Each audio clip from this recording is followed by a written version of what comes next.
Back in the booth, back on the airwaves, coming at you live from the White Claw Hard Seltzer Studios. Happy Wednesday morning to you.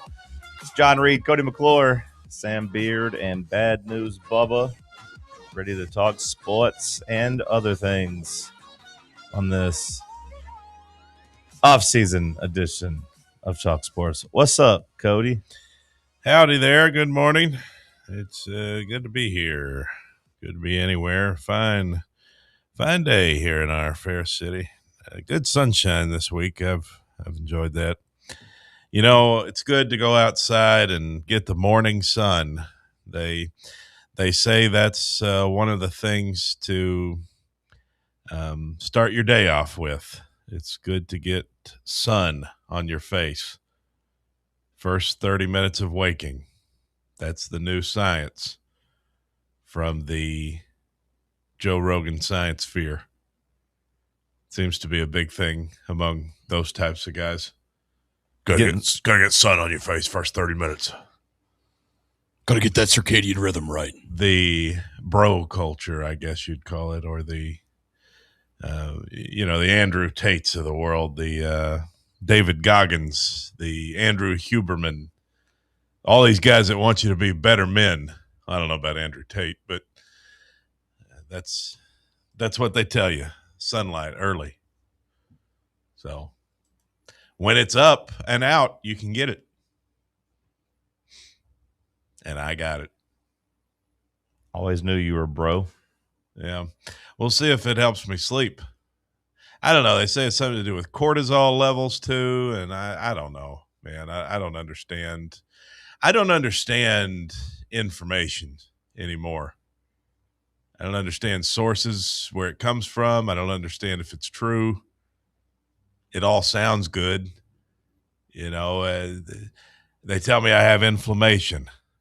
That's why I don't feel good. I have inflammation. I don't know what that is. I've never known what inflammation is. I always just thought that was like when you were sore. But anyway, it's a fine day. You're sun maxing. I am mogging the sun. Yes. Do you feel like it's been putting you in a better mood? I don't know what any of it means. Well, I've only done it for the last 2 days because the sun's been out. You went on that walk last week, too. Cody was in a pretty good mood this morning. I'm in a fine mood. I don't know how much you can really sun max here. You know, we have so many cloudy days, but still not as many as the north. You know, we're not the sunniest place in America. Tennessee is not, but it's not the cloudiest either. I don't know how people live in the north. Don't know no better, I guess. I don't know why you'd want to.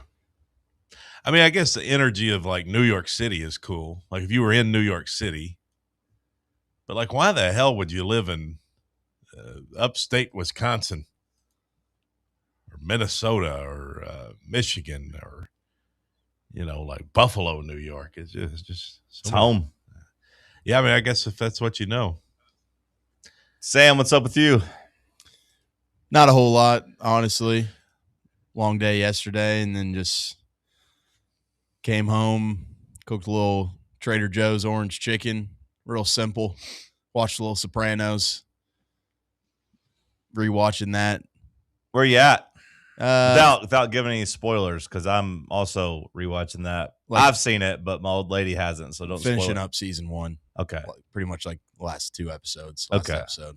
We're like 4 episodes into season 3, so we're ahead of you. I doubt you'd be able to catch us. You just saw the end of season 2, then. That's typically how it goes with. Did you watch the? When you're in season 3 at the beginning of it. Typically, that means you are through season 2. I love the end of season 2 because there's a good Keith Richards song. That's what it ends on. Oh, okay. Through and through. Mm-hmm. Did you notice it? No. Last episode, the last scene of the season 2. Yeah. You should go back and notice it. It's a good song. I haven't rewatched in a couple of years. It's fun to rewatch that show and just pick back up on all like the little one-liners. After you kind of know like the general idea of the show, you don't have to maybe be as tuned in to like all the tiny little details that are playing out because you remember them. You can just kind of sit back and laugh at some of the stuff that's going on. Yeah, you can enjoy it for the comedy. Yeah. The comedy that it is. It's a funnier show to me than it is anything. I mean, it's so wild. It's one of the great dramas of all time, but also one of the great comedies of all time. I feel like that's why it's so good. It kind of is just a Venn diagram perfect. of a bunch of different genres. It's the perfect show. To me, it's funnier than most comedy shows I've watched. Like, the characters are just funny. Uncle June.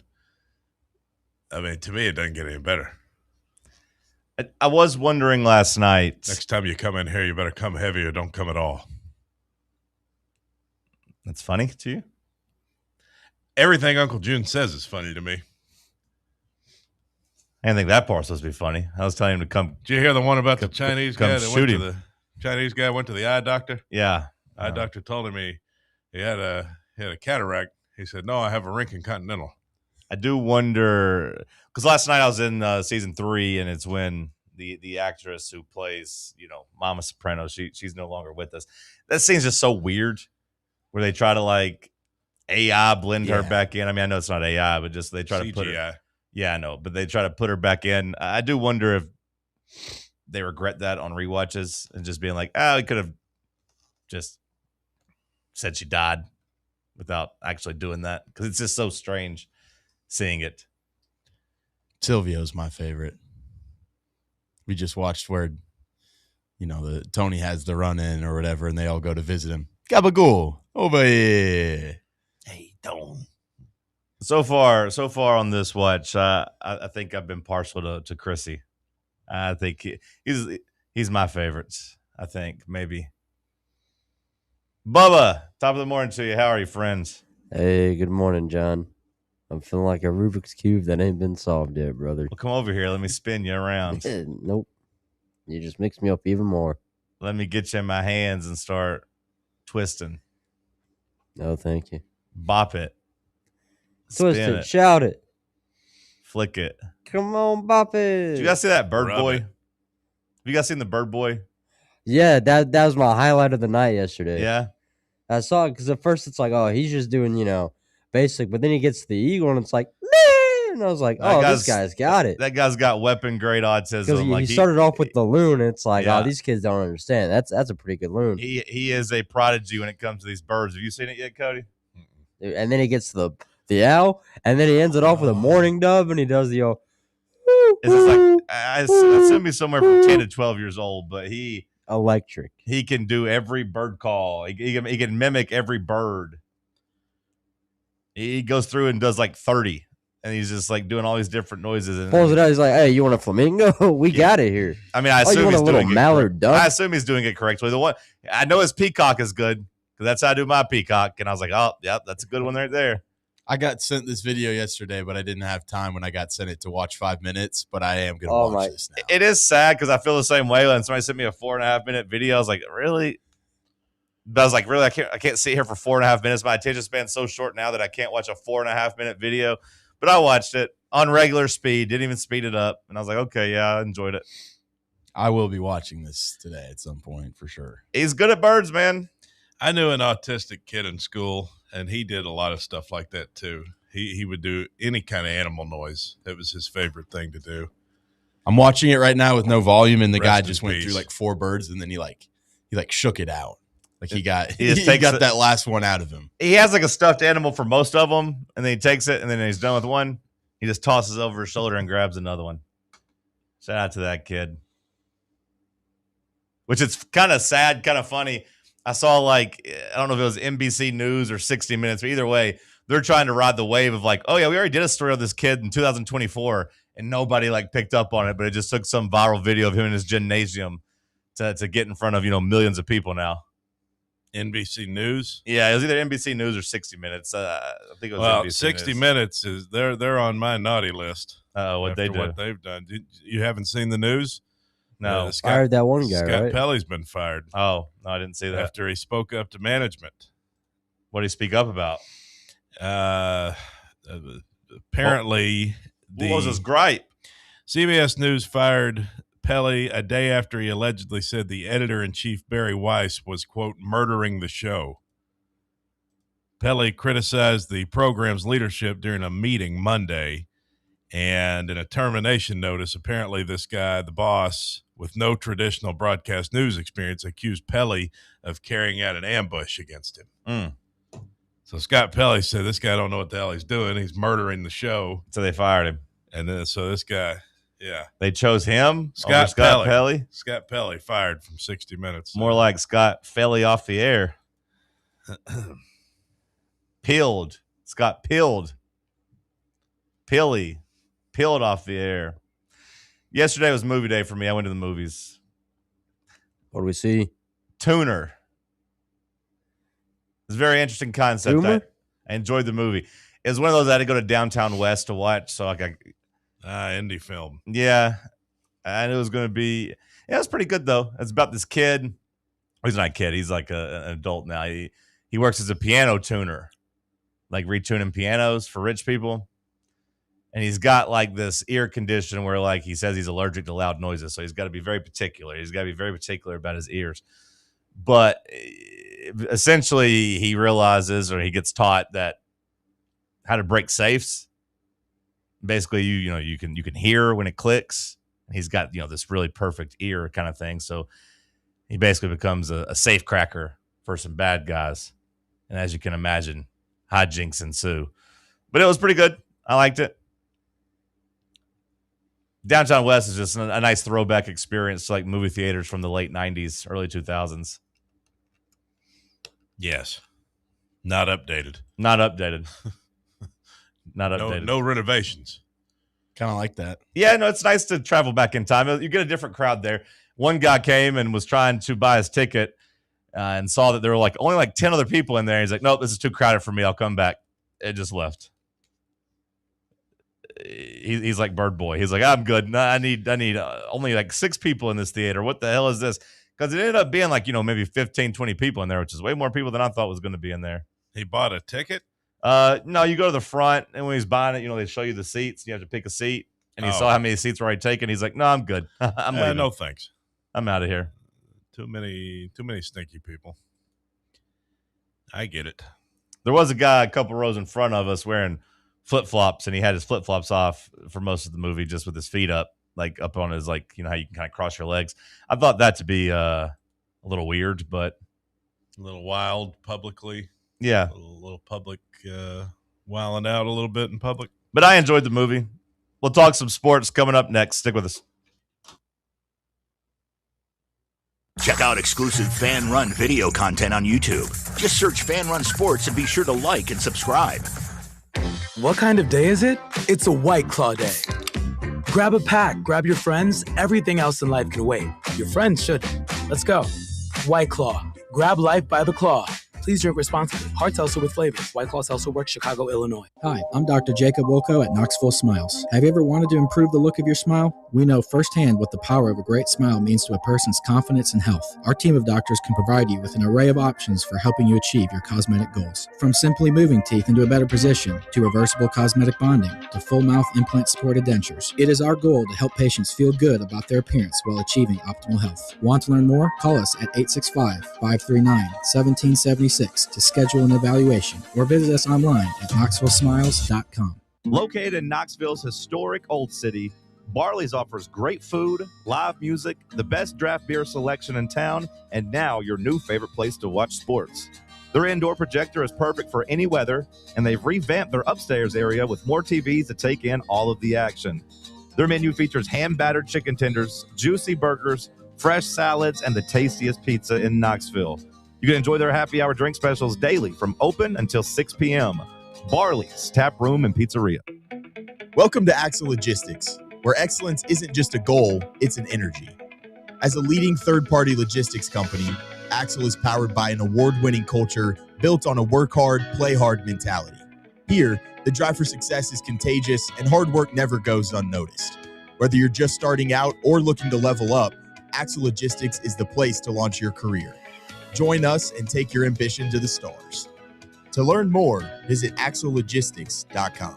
Are you thinking of buying a home but don't know where to start? Well, call VFL Josh Travis, your local mortgage expert with Foundation Mortgage, based right here in Knoxville. Whether it's your first home or your forever home, he'll keep the process simple every step of the way. To get started, visit mortgagebrokerjosh.com or call 423-312-9777 today. Foundation Mortgage Company, LLC is an equal opportunity housing company. NMLS number 1387311. Are you ready for the start of a new season? Maybe looking for your team to go on a tournament run? Get game day ready with Crumble. Head on over to your nearest location and pick up 12 pre-selected cookies plus exclusive toppers. When you're looking for dessert options, there's no question about who you should call on. Our listeners already know. Last year, the Dubai chocolate was a home run, along with the brownie batter. Oreo crumb was another crowd favorite.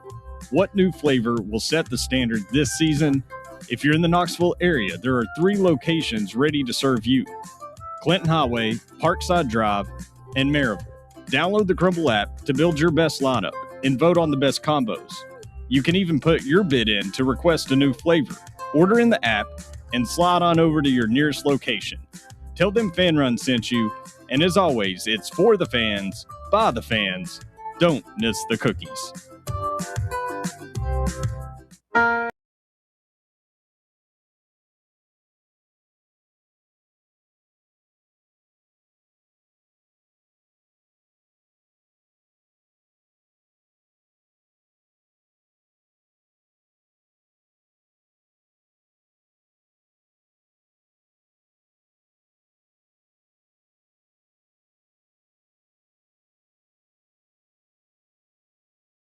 Interesting. Last night during the piano movie, when he was playing the piano, I thought of that song. And then you play it first thing. How interesting. The Bird Boy video rocks. Yeah. Yeah. Guy's talented. Yeah, he's talented, and everybody's rallying around him. I hope something good comes for him. His friend in the little karate outfit where he just goes. Yeah, the kid keeps doing that, turn around.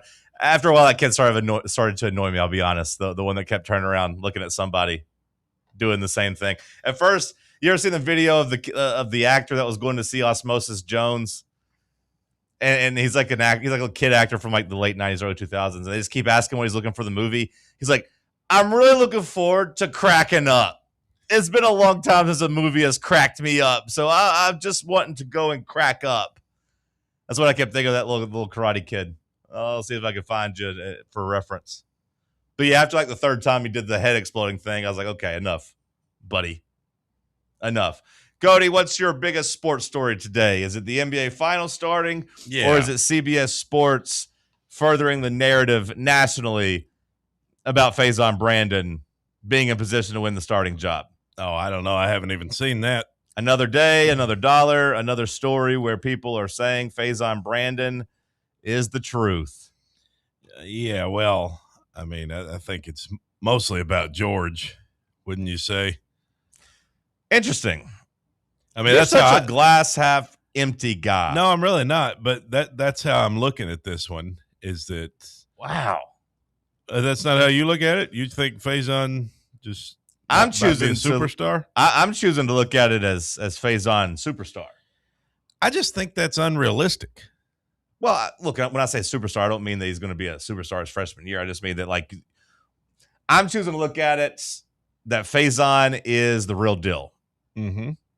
And that Faison has the size, the athleticism. I already told you about the mental test and how he is one of the smartest quarterbacks, and maybe the smartest quarterback Josh Heupel's coached, like how he checks those boxes. Yeah, and I believe that all that can be true while still looking at it realistically of a true freshman is just not ready to play in the SEC. Like, I think all the physical things can be there, and he can have all the tools, and he can have the brightest future imaginable. And I hope that's the case. Like 2 years down the road, it's going to pay off. But it's just, I mean, when a guy is 18, he's out there playing against guys that are grown men. I just can't imagine. We'll see some flashes. Sam, are you also as negative as Cody? Seeing this as it's not negativity. Because we look, you're well documented in your George hate, and it's aging. That take is aging very gracefully. But whenever you see the CBS national story come out that Faison Brandon gaining momentum in quarterback battle, are you seeing that as more of just another knock on George or as excitement for Faison? It's a little bit of both to me, just because a lot of my take of Faison has to be the quarterback is because of my belief in him, like being a superstar eventually, maybe not year one, but eventually. And then also kind of thinking that George isn't exactly a starting level quarterback. So I think they're kind of going together, but I still think it means something at the end of the day for a guy that has just like walked on campus to have made up basically a year's worth of ground in, about a month. Okay, so we got two negative people here. Bubba, what about you? What's going on here? Let's make it three. Triple crown. The son triple of crown. Son of a gun. What do you want me to say? I mean, Faison's going to come out and be a Heisman contender? No. As a true freshman? No. It just ain't going to happen, With man. the way the offenses are, you just need a kid that can somewhat read a book. Faison fits that bill. George McIntyre fits that bill. If they can do that and they can throw a 10-yard, screen pass to the sideline real quick or a flat out, or flat route, excuse me. That's all we need. Bubba talking about reading a book reminds me. It's one of my favorite insults going right now. Because Euphoria ended, and it doesn't seem like the people that want to get online and talk about Euphoria are very smart. Their fans seem very dumb and like just don't understand what happened in the last season and why it happened and whatnot. But I saw an insult where someone said Euphoria fans use their finger to follow along with the words in a book, and I thought that was a great insult. It's kind of what George maybe is like, just What's following. wrong with that? My grandma did that. Well, take it how you want, I guess. Do you do it? Do you have to put the book down and follow along? No, but you know what I do when I read, and I didn't realize this was a thing, but then I saw a tweet about it. I was like, oh, that's me too. It's a phenomenon. I will read like a paragraph and then not know what I read. And apparently that's called neurodivergent or something like that. And I'm like, well, is that what I am? Am I neurodivergent? Because like I do that. Like I'll read a page and then just not even realize what I read, like not be able to recollect it. I feel like neurodivergence, you looking at things glass half full in this instance, because it happens to me too, and I'm just like, oh, I need to lock in. Oh, I need to pay attention. I need to let my mind quit. I think it's just ADHD. Yeah, is probably what it is, like a lack of focus. But I don't know. I don't know all these terms. I don't know if every lack of focus is ADHD. I don't either. I think it's more so just a lack of focus without the ADHD. Because I can read a book. It's just every now and then I just get a little bored or start thinking about something else. Not everything has to have a label. Yeah, I guess. Yeah. But it is definitely something I've experienced. So on a scale of 1 to 100, when it comes to negativity, Cody's around like an 85 right now. No, I'm really not. Sam's more like a 67, and Whoa, Bubba's what not. are you talking about? Bubba's not even on the damn. Why do you think I'm 67% negative? It just fits the narrative I'm trying to build here. This guy's over here. I've been like 90% positive about Faison Brandon the entire time. Yeah, but you're just like really maybe 95. I mean, I'm the crusader of this shit. Yeah, but really it's like you're because George kind of sucked. You kind of said it was both. I'm looking at just a positive here. Well, George does suck and Faison is good. Both things can be true at the same time. Yeah. I'm just crafting a narrative here, Sam. Don't take it personal. Fix that narrative, baby. Say that again, Bubba. I said fix that narrative. Yeah, I'm just trying to craft a narrative here. Tell me more about the rainbow and the butterflies. Does not get exhausting being so just negative all the time? I'm not negative. I'm trying to be realistic. You don't get to do I'm not being negative. I'm just being realistic. Tell me more about the rainbows and butterflies. I'm not being realistic. How dare you? How dare you look for the positivity in your 5-star number 1 ranked quarterback? Oh, my God. How could you ever possibly think the 5-star number 1 quarterback that already has SEC size? This is what I say about you. You have to be black or you have to be white. There's no gray area.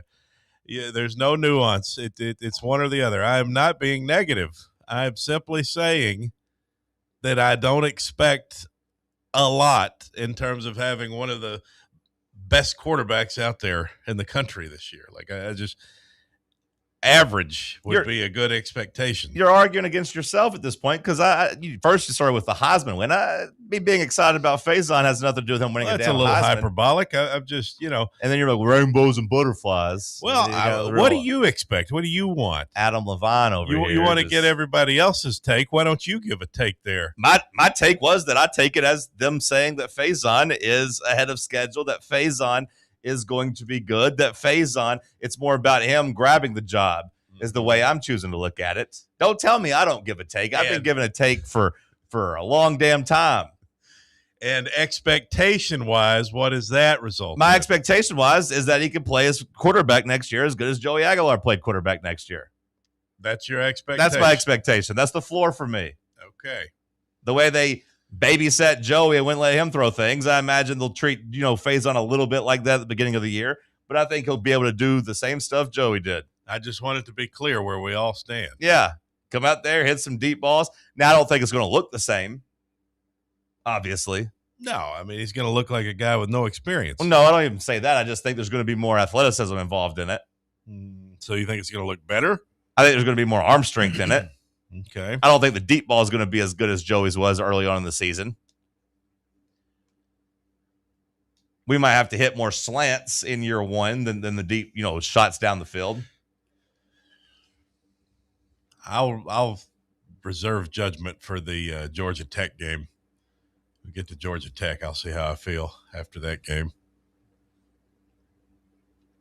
I'm hopeful.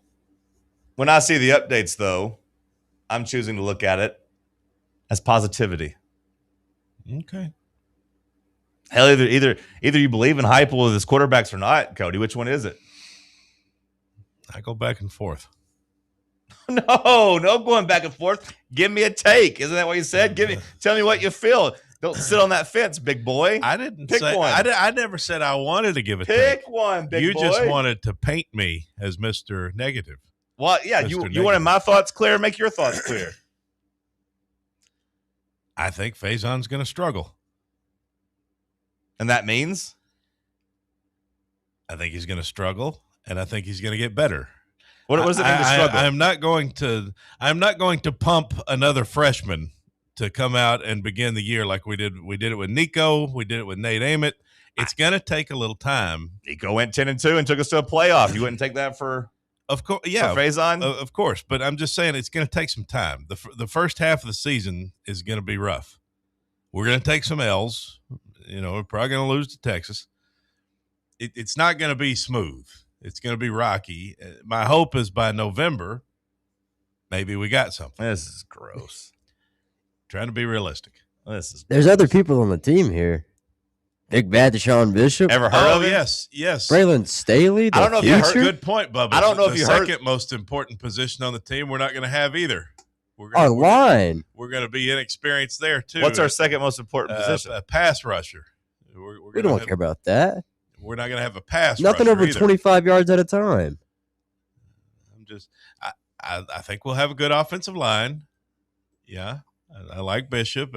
Run game, hopefully, will be complimentary. I don't know if you heard, but there's some firsthand accounts that says he's gotten very big and strong this year. Even bigger and badder? We don't need defense when we just keep scoring, brother. Yes, with our true freshman quarterback, yes.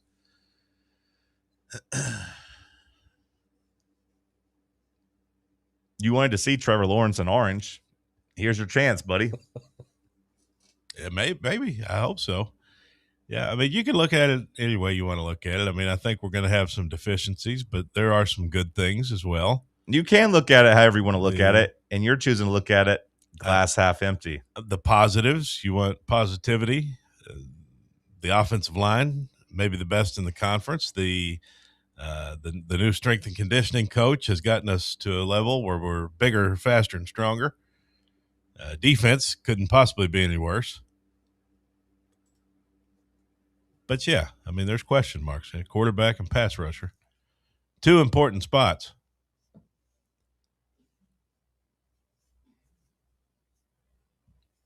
You'd feel better if Chaz Coleman was on the team? You feel like we'd have a proven pass rusher at that point? I don't even know if that's the case. I just know that we don't have a lot of depth. So I'm chalking you down as not believing in Marion Die. Rodney Garner. Noted. Oh, I believe in Rodney Garner. Cody is throwing away his Rodney Garner stock. He is selling. I believe in Rodney Garner. Doesn't sound like it. You're worried about the defensive line.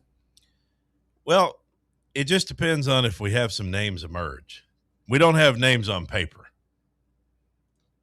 We might have somebody emerge. Across the entire defensive line or just in the pass rush The specific pass rush part? The pass rush. I know we got Xavier Gillum, the big interior guy. Yeah, I mean, and Utley and Campbell they were 5 stars that were pretty damn good their freshman year. I mean, I think up the middle, you're going to have some good players. Yeah, it's the pass rush that would be the concern.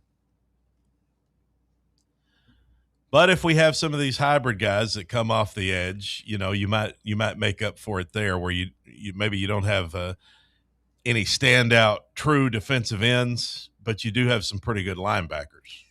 So you could make up some of those deficiencies depending on what schemes we're willing to kind of alternate. Yeah, I'm more willing to listen to you be hesitant about the quarterback position than I am about the pass rush. I think you'll be able to generate a pass rush. Well, yeah, I mean, I am hopeful, like I said, with the linebackers. Yeah, I mean, I think the interior of the defensive line should be pretty damn good. And if you got a good interior of the defensive line, I think you can find some guys come off the edge. And even if you have to send an extra blitzer from time to time, I think you can generate a pass rush. Yeah, we may just not have like a true, like you'd think of a good defensive end. Right. But maybe we will. Maybe one of these guys will emerge. The guy from Tulane, he's at least played some ball. Jordan Norman. Yeah. I just don't think he got a lot of depth there, but maybe you can mask that. Yeah, you might not have like a first or second round pick on paper like you have the last couple of years. You think they'd ever consider moving somebody like Jaden Perlotti, like trying to bulk him up and move him down, even though he's I don't know what they would consider or not over there. Well, he can play. Arian Carter can play. Edwin Spillman. I don't know if he can. I don't anticipate we're having to go rely on him like as a starter or like, as a guy getting a whole lot of reps. But I guess in, rotation, injuries, all those things. Because the Penn State guy, I mean, Amari Campbell coming from Penn State, like I'd imagine him and Carter are going to be doing a lot of the heavy lifting at linebacker. Yeah. Yeah, and Carter was kind of a bonus when you got him back. Right. I think you thought that maybe he wasn't going to be back. And like I said, I think you can be hesitant about Faison Brandon if you want. I don't want you to be as negative as Cody or even as negative as Sam about it, but keep spinning this fake narrative over there, buddy boy. But acting like you're the crusader of the Faison ship when I'm the guy who started this thing. You were more just anti-George, just to be fair. Yeah. Just to be fair, you had to get convinced by me before you're like, you know what, Sam was right. I am on the Faison camp. I am in the Faison camp. I think the Let record it be known that you were split to start off. I've always been. I think always had my side of the story here. I don't even know if that's accurate. If I was always split, I don't remember that at the start. I don't remember that at all. What will be the Faison equivalent of the lay that Nico we ain't got time for the that. luau. Faison's no nonsense. He don't need all that. He's just going to come play ball. Glasses. I hope so. An educated, scholarly man. Damn football. He did look big when I saw him. I saw him up close in a parking garage. I told you the story. Oh, you delivered to him in a parking garage? Mm-hmm. He met me in the parking garage. He said, "What's up, man?" I said, "Hey, QB1. Here's your 5 guys. Two burgers, huh, son?" You referred to him as QB1. What's up, QB1? What's up, man? How you doing? Hello, Mr. Brandon. He could have been a little bit bigger. He did look pretty big. He could have been bigger, but though. he's a D1 athlete, so I mean, is it normal for people to come down and meet you in the garage, or is that him going the extra mile as a leader? Well, that's him going the extra mile. That's why I said when I told you that story, I give him credit for that. Yeah, because he lives in one of those buildings where, not to dox the guy, but he lives in one of those buildings where some people expect you to put in a door code, ride an elevator, go up a flight of stairs, go down a half a mile long hallway. Yeah, drop it off at my room. Not Faison. Faison said, I'm going to go meet this delivery driver. I'm going to make it easier on him. Team player. And I appreciate that. So I'm pretty pro Faison based on my dealings with him. You know who wouldn't have done that for you? George? Nico. No, Nico probably wouldn't have done that. Would Ryan Staub have done it for you? He ain't got DoorDash money. Yeah, I don't. Ron Staub's having to go to the facility, Bubba. He's having to get the meal plan. Yeah, he's over at Stokely. He just stays there. They don't let him leave the facility. You stay here. Honestly, son. that'd be kind of my deal. It's got everything you need there. We have a Ryan Staub at home. That's what you said yesterday. Yeah, Nico, he wasn't as friendly. I met Nico too, and he didn't seem very personable. Was his father there? No. Quote, the kid's got moxie. He's got the ability, obviously, but he's also got that moxie, personality, and confidence. Quotes a source on CBSSports.com. A source said that? Yeah. Sometimes I wonder if those guys have sources or if they just write those. Just make it up. Yeah. This kid's got moxie. This kid's got moxie. Yeah, I mean, that's a good adjective. I'm wondering, I'm trying to think of who on campus would use the phrase, the kid's got moxie. I mean, this is back like 1940s, like the league's just starting. It then goes on to say, he made an impression about going against the defense this spring led by Jim Knowles, which makes me think that Jim Knowles is the source. They immediately start pumping up Jim Knowles in the defense after the quote of the kid's got moxie. Makes me think Jim Knowles is just trying to pump this kid up. I think he's going to be the real deal, a source said. Oh, no, we have problems on the Jim Knowles defense. They're letting a true freshman ball out on him. Yeah, that could be a red flag right there. I'm choosing to look at the positives. Bubba and Cody, you can wallow around in the negatives. Me and Sam will lead this charge of positivity. Yeah, now I'm with you. We'll lead this charge of positivity. Look, every now and then there's freshman superstars. Every now and then. Across all the sports. Every now and then you just get an absolute stud. Okay? We haven't really had one of those in a while. Ryan Williams, ever heard of him? I would say more Jeremiah Smith. The leader in dropped balls in college football. I would say more of a Jeremiah Smith, Bubba, if I was going to try to make that point. Gunnar Stockton, ever heard of him? Oh, yes, Ryan Williams. That Gunnar one Stockton play. wasn't a freshman. He was just playing his first year. But he had played in the SEC championship just 2 years ago. Ryan Williams. And in the playoff game against Notre Dame. Arch Manning, ever heard of him? Arch really only got to come in and do power sweeps. Let's try Eric Berry. Go with Eric Berry. Because he was good as a freshman. Do that, Bubba. Eric Berry. Ever heard of him? Yeah, Eric Berry, Cody. Ever heard of him? You damn right I have. Trevor Lawrence. Ever heard of him? I voted on Eric Berry for Heisman.com. Jalen Hurts. Jalen Hurd. Ever heard of him? Berry for Heisman.com. I was there. 2009 Western Kentucky. I was there. Sam, send us a break. It's Talk Sports on Fan Run Radio. Check out exclusive Fan Run video content on YouTube. Just search Fan Run Sports and be sure to like and subscribe. School is out, so let's kick off summer with your Knoxville Smokies. This week is a huge week for your Smokies. He's back. It's the king himself. It's Elvis night on Thursday. Get your herd together because it's Chick-fil-A night on Friday with postgame fireworks. Live wrestling and fireworks for wrestling night on Saturday and Sunday. It's our kids' summer kickoff. Yes, it's June 7th. 6-7. It's jam-packed, so get your tickets now at smokiesbaseball.com. A brand built in Tennessee and born from the love of the game. Inward Half revolutionizes golfing comfort. Crafted by a former pro and dedicated enthusiast just like you, our luxury performance wear guarantees you stay cool and comfortable through every swing and every day. We're not just a brand. We've set out to create a lifestyle for those who understand that impeccable style and premium performance are a hole-in-one. Enjoy the walk-in with Inward Half. eBay Motors is here for the ride. Go ahead, feel your engine. Admire that perfectly installed exhaust. Your vehicle's moving along this freeway like it was made from fresh installs and a whole lot of love.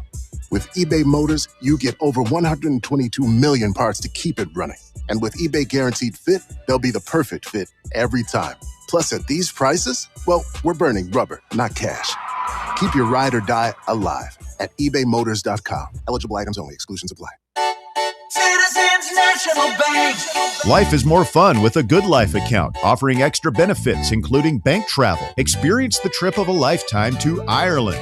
Explore rolling green hills, historic castles, and charming villages across the Emerald Isle. Get in on the fun. Call 865-429-7935 today. Citizens National Bank. Banking never felt so good. Member FDIC. Running a business, coaching a team, planning your next big event, you need more than just gear. You need SM Athletics and Logo Solutions. Custom uniforms, branded apparel, promotional products, done right, done fast, and built to show off your brand with pride. From local businesses to high schools to major universities, SM Athletics is trusted by winners. Get real service, get real quality, get noticed. SM Athletics and Logo Solutions, where your brand comes to life. Visit smathletics.com and let's build something great together. Hey, Vols fans, Cody Brown here. I grew up right here in Tennessee and know what it means when someone says, I've got your back. That's why you can trust Farm Bureau Insurance of Tennessee. Whether it's your home, your vehicle, your family's future, or the business you built from the ground up, we will show up for all of your insurance needs. We are Tennesseans who understand what matters, which is doing right by you. Insurance is not all about just paperwork and policies, but it's about the people we insure every day. So if you want insurance that hits home, give me a call at 865-992-3871. Go Vols.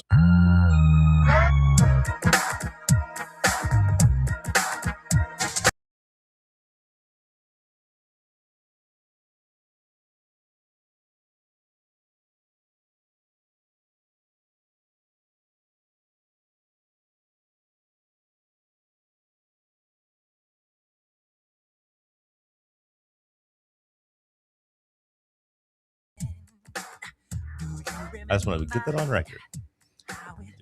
What you got over there, Bubba? The guy just walked inside with it. With what? An order. I've What'd you never get? used DoorDash for the first time. Not a sponsor, not an ad. Don't know how to feel about it. What'd you get over there? A couple of items. What kind of items? Breakfast related. Yeah? What all did you get? The first one's a crispy item. It has a juicy center, a flaky exterior. Checking out some comments. Trey writes in, Cody dropping logic this morning. Wow. Yeah. Wow. Surprised me too. I don't know if it was sarcasm or not, but man, Cody dropping some logic this morning. I'm pretty smart. I mean, and then the Vandy Dandy's in the chat trying to get the boys worked up. George McIntyre would be third string at Vandy. I'd like someone to give me one reason McIntyre wouldn't be third string at Vandy. No one cares. Cody, are you Vandy Dandy? This guy talking about living in a Nashville high rise for a little bit. I'll tell you who Vandy Dandy is. Do you think I lived in a Nashville high rise? Bubba, if of the people on the show, if there's going to be a Vandy Dandy, hates George, likes Vandy, wouldn't be me. It wouldn't be Cody. It wouldn't be you. I see where you're going. That would be incredible if Sam was Vandy Dandy. Just spamming trolling every chat of every trolling show. like hell. I don't think we're going to argue with you, Vandy Dandy 8575, on George being third string at Vandy because I don't care. Does Vandy have a really good backup? I mean, I know they got the one, the freshman that they're going to play. Jared Curtis. Well, I assume he's their starter. Do they have an actual backup? Because if you're going to say it'd be second string, okay, but third string, I don't Clark know. Lee's son. He does make a good point. If his granddad wasn't a historic coach, he wouldn't be highly rated. They got Blaze Berlowitz. I mean, I feel like probably being Muschamp. the grandson of a famous coach probably helps. Like What about the son of Will Muschamp? Whit Muschamp. But I'd say I feel like at his height, he would have got attention in Nashville anyways. Like, I mean, was he not good? I mean, I know his team. He wasn't. I know his team wasn't good, but was he not good? You're the quarterback. That's not that simple. Come on, you're. I know you got an agenda against Georgia. I'm not even saying you're wrong. Brentwood Academy is one of the best high schools in like the city and in the state in terms of recruiting. They can get anyone they want. That's the case. That's the high school that had Jalen Ramsey come through it. The highlights I saw, they looked pretty. He led them bad. to their worst record in like years. Really? Like the highlights I saw, the rest of the team didn't look very good either, but I don't know the high school scene. Wouldn't you think a high 4-star, 5-star should elevate the talent around him? There's plenty of 4-stars that play on awful teams that go out there and make, their white kid wide receivers look electric. Yeah, to an extent. And Faison came back and, took his team to the state championship, but like they were already still kind of in the playoffs and like in the running with Faison out the entire year. So like, I don't know if every situation is created equally. What are you going to say? What'd Buck say? Buck points out that Michigan won 9 games last year with a freshman. And he's right about that. They did win 9 games. They beat New Mexico, Central Michigan, Nebraska, Wisconsin, Washington, Michigan State, Purdue, Northwestern, and Maryland. So they lost every game of importance to Texas. Well, that's what we did last year with a 24-year-old quarterback. So, like Ohio State, USC. Age ain't nothing but a number. And Oklahoma. They also had a head coach that was a little focused on being a sexual freak versus coaching ball. Let me get my freak on. I think he was a little preoccupied with what he was trying to accomplish. But again, you could go through our schedule and talk about the teams we beat with our 24-year-old quarterback. And if you want, you could go back, a couple years and do it with a 23-year-old quarterback with Joe Milton. So we've tried the old man. We've tried to go out there with the old man. We ain't won a lot of games with them. Of the last, 3 seasons, we won the most games with the freshman quarterback. True freshman, or redshirt freshman, sure, but you'd always prefer the experience. I disagree. You would not always prefer the experience.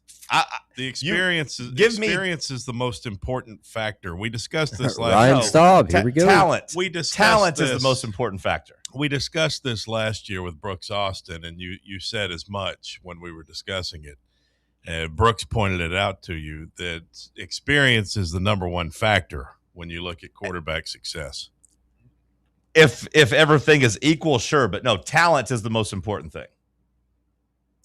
Well, yes. I mean, just the fact that you've played doesn't mean you're good. But I'm saying if other things are the same at that level, like you want the experience. Sure. If other things are even close to even or whatever, but like I don't think they are in the instances we're talking about. I mean, I think that's obvious. We're not saying you or I could go out there and just because we've played for 3 years, you'd want us over, a 5-star. But if the talent is comparable. See, I don't know. I don't remember the context we're talking about with Brooks or who we were talking about, but like Mahomes, Alex Smith, one guy obviously had a lot more experience. Mahomes came in and took the Chiefs to a different level. Like there's the guys that have experience and low ceilings, and then there's the superstar young guys who have, the sky's the limit phrase comes to mind. Yeah, but really that's not even the conversation this year because no, it's not, we don't have the experience. And you're not saying to start George by any means, but like I would say that Joey Aguilar's experience, but it came in handy at times, and then other times you saw the low ceiling and the low talent keep you from doing anything bigger. Would you be pushing for Faison to be the starter this year if Joey had been cleared? It would not happen. So, like, pushing for it would be dumb because, like, it just wouldn't happen. But, like, I went on our friend Chuck Oliver. He's a friend of the station. He had me on last week and was asking about how disappointed people were when Joey didn't get ruled eligible. And I said, I didn't really fall in that category. Do I think Tennessee would be better suited this year if you had a 25-year-old quarterback that had played college football? Yeah, probably. You'd probably feel like the floor was higher, but the ceiling wouldn't be. And the ceiling of the program mattered. Like a 1 year off, like the ceiling, maybe the conversation is different. But it goes back to what I used to say with Nico. Going 8-4 with Joe Milton versus going 8-4 with Nico, I'd rather go 8-4 with the young quarterback. I don't know if I agree that the ceiling wouldn't have raised a little bit. Okay. Joey year 2. I won't. If he could ever cut down on the turnovers. I mean, to me, that's the part where experience is a negative. Like, you don't think that's coachable, though? That he could? No. You think that's just if he turns it over, he's going to turn it over? Yes. That's just who he is? Like, do I think that some people can be coached to become less risk averse? Yes. But, like, I usually think it's going to take leaving college, going to the NFL, getting a whole different level of coaching, getting a whole different system, doing everything a little bit differently. But, like, I don't think they're going to be able to coach it out of Will Levis, college or the NFL. I think some guys are just turnover guys. Josh Allen was able to do it by going from Wyoming, where he had to do it all, to Buffalo, to then getting coaching over the years and kind of taking it easy in the turnover department and bad decision department. So, like, it can happen. But, like, I don't think Joey Aguilar, who turned the ball over at App State, who was reckless with the ball there, who came to Tennessee and made some bad decisions with the football at times, I don't think all of a sudden in year 2 he's going to be a different, calm, conservative quarterback. I don't know if I'd say that the ceiling couldn't be raised a little bit. Like I think maybe Joey would have been better. I like to think he would have been better in the second year, but I don't know that. I personally thought he got, kind of exposed over the back half of the season. Now you could say it's the tumor, and look, I don't know if that's the case or not. I kind of feel like it's a cop-out, an excuse, but I don't know. And even with or without the tumor, it didn't affect the decision-making. But, like, I don't know. I don't know, man. That one ball that he threw in the air against Oklahoma that just looked like a duck being shot out of the sky kind of makes me think the strength might have been a little affected by the tumor, but I don't know that. I think if you went back and watched, you would see like, oh, wait, actually, that was just he did not see that safety in the middle of the field and thought he had a one-on-one throw that he – Well, I saw it right in front of me because I was in the stadium and I said, what the hell was that ball? Right. But, like, if you go back and look at most of his deep balls, as it gets pointed out in the chat here on YouTube, let me see who says it. But a lot of those deep balls you could probably attribute to just Chris Brazzell making big plays down the field. Like, well, what was the game? It's not like all of our deep balls were like in stride. Well, you remember the game. It was an early game. It was Georgia. There was one against Syracuse. No, I'm talking about it was a scrub opponent. Okay. But he threw that one up that was basically a Hail Mary. Yeah. And the receiver just went up and grabbed it. Yeah. And they were talking about, they're like, yeah, that'd be an interception against Alabama. But that also happened against Syracuse, where there's two guys down the field and one just happens to, I think it was Mike Matthews runs behind it and catches it, behind the receivers. Brazzell won a couple of 50-50 balls against Georgia defensive backs. Vol Badger in the YouTube chat points that out. So, like, I do think we were so desperate just to not overthrow deep balls. And I will give Joey credit for that. He didn't overthrow the deep balls. A lot of the time, you just got to give your receiver a chance. You know what I mean? Just throw the deep balls where you let the receivers have a chance to fight for it, because that's typically how it goes. Defensive backs, smaller than wide receivers, right? Like, there's not a lot of 6'4" defensive backs running around. You throw the ball up, you let your receiver go get it. So I do give Joey credit for that, but I'm just saying I think the arm strength thing is a little overrated just because I didn't think the deep balls were succeeding because of arm strength. I thought they were, succeeding because of wide receivers making plays. Yeah. Yeah. Well, we'll see what's good. What happens there.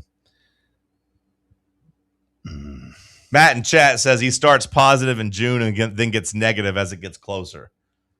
Says right now we'll beat Georgia Tech by 3 scores. We'll check back with him in September, and maybe he'll be calling for a Georgia Tech victory at that point. We're going to be lucky to get out of Atlanta alive. The city, maybe. We're going to be lucky to get out of Atlanta alive. That's right. Am I wrong, or did we not talk about this like last week when the kick times got announced and you weren't worried about it at all? I don't think that's accurate. Okay. It might not be. I'm pretty sure. Yeah, I know you gaslight our audience. No. I'm not telling the audience that I'm. From what I recall, I said that Georgia Tech game is going to be a fight. That's going to be an extremely difficult game. is what I recall saying. That feels like a lie. I think if you check the tape, you'd hear me say it. Okay. I'll go check the tape. Faison gives Heupel the most job security, says invoice from Danny. If you win 7 with a true freshman and he shows improvement, there's a window for Heupel. To me, that's not a big difference between a true freshman and a redshirt freshman. Especially if you're telling me it's just 7 games. Like I don't think that if Tennessee wins 7 games with Faison Brandon, I'm going to assume the season has not gone well. I'm going to assume that Faison hasn't shown enough flashes in 7 wins to like get people back on Josh Heupel's side. Just because I don't think the defense is going to be awful next year.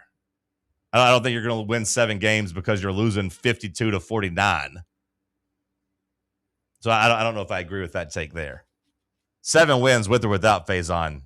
I mean, you'd be in better standing with 7 wins with Faison than 7 with George. I mean, in a way, sure. But I mean, they're both freshmen.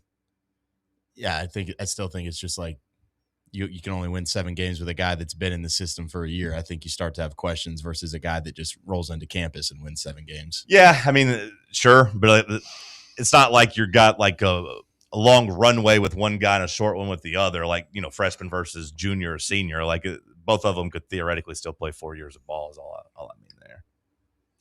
As a Vandy fan, you guys should prepare for a historically bad season. I do wonder what Vandy Dandy gets out of this. You know, waking up at 8 a.m. to troll the Tennessee chat. They got some bragging rights right now. They do. Well, it's not 8 a.m. where he's in Vietnam. They got some bragging rights right now. Hour 1 of the books. We'll kick off hour 2 with some headlines. Stick with us. Let's talk sports on Fan Run Radio. The flagship station for Tennessee football. Fans. Fan Run Radio.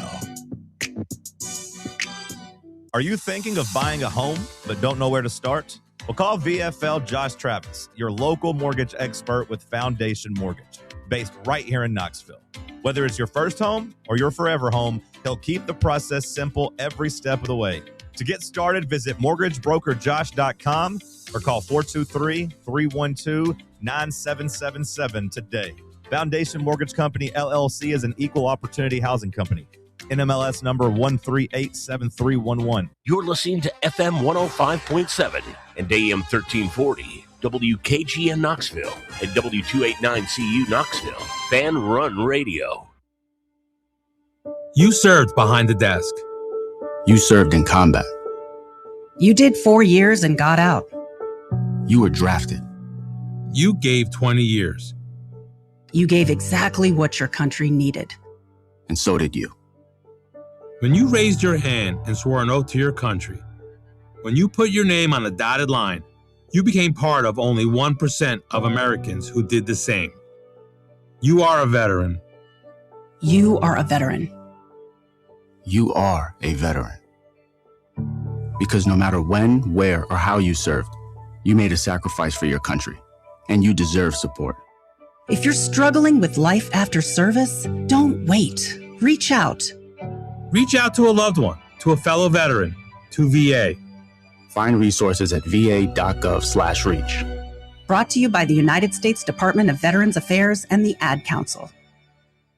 Ever been the coach who realized the team's gear just wasn't up to par? Well, if I'm being honest, that was me. Just a downright irresponsible and plain bad coach. Then SM Athletics changed the game. I want you to picture this. I walk into their store, a coach with a vision. SM Athletics didn't just see a coach. They saw a team's potential, and they delivered custom uniforms so striking. Our team's spirit soared.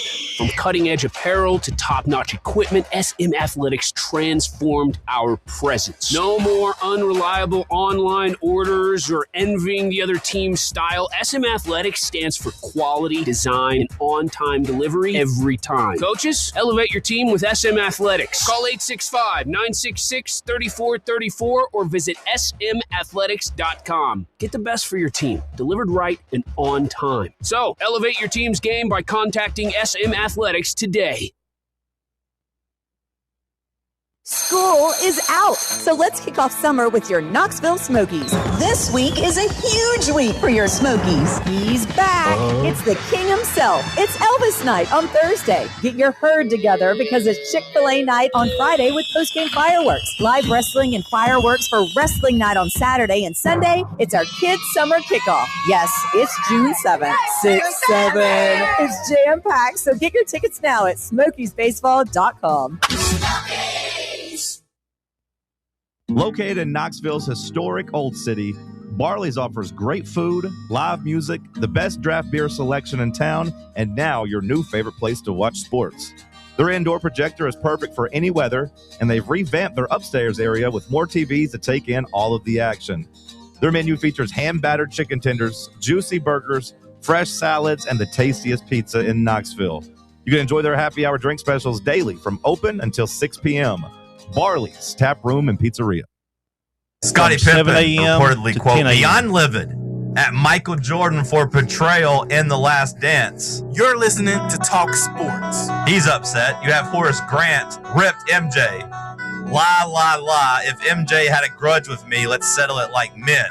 He then went on to talk about the accusation of being called a snitch. Horace Grant said, well, if I'm a snitch, what is MJ for airing out the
and ready to go. Cody, hour 2 headlines. What you got for us?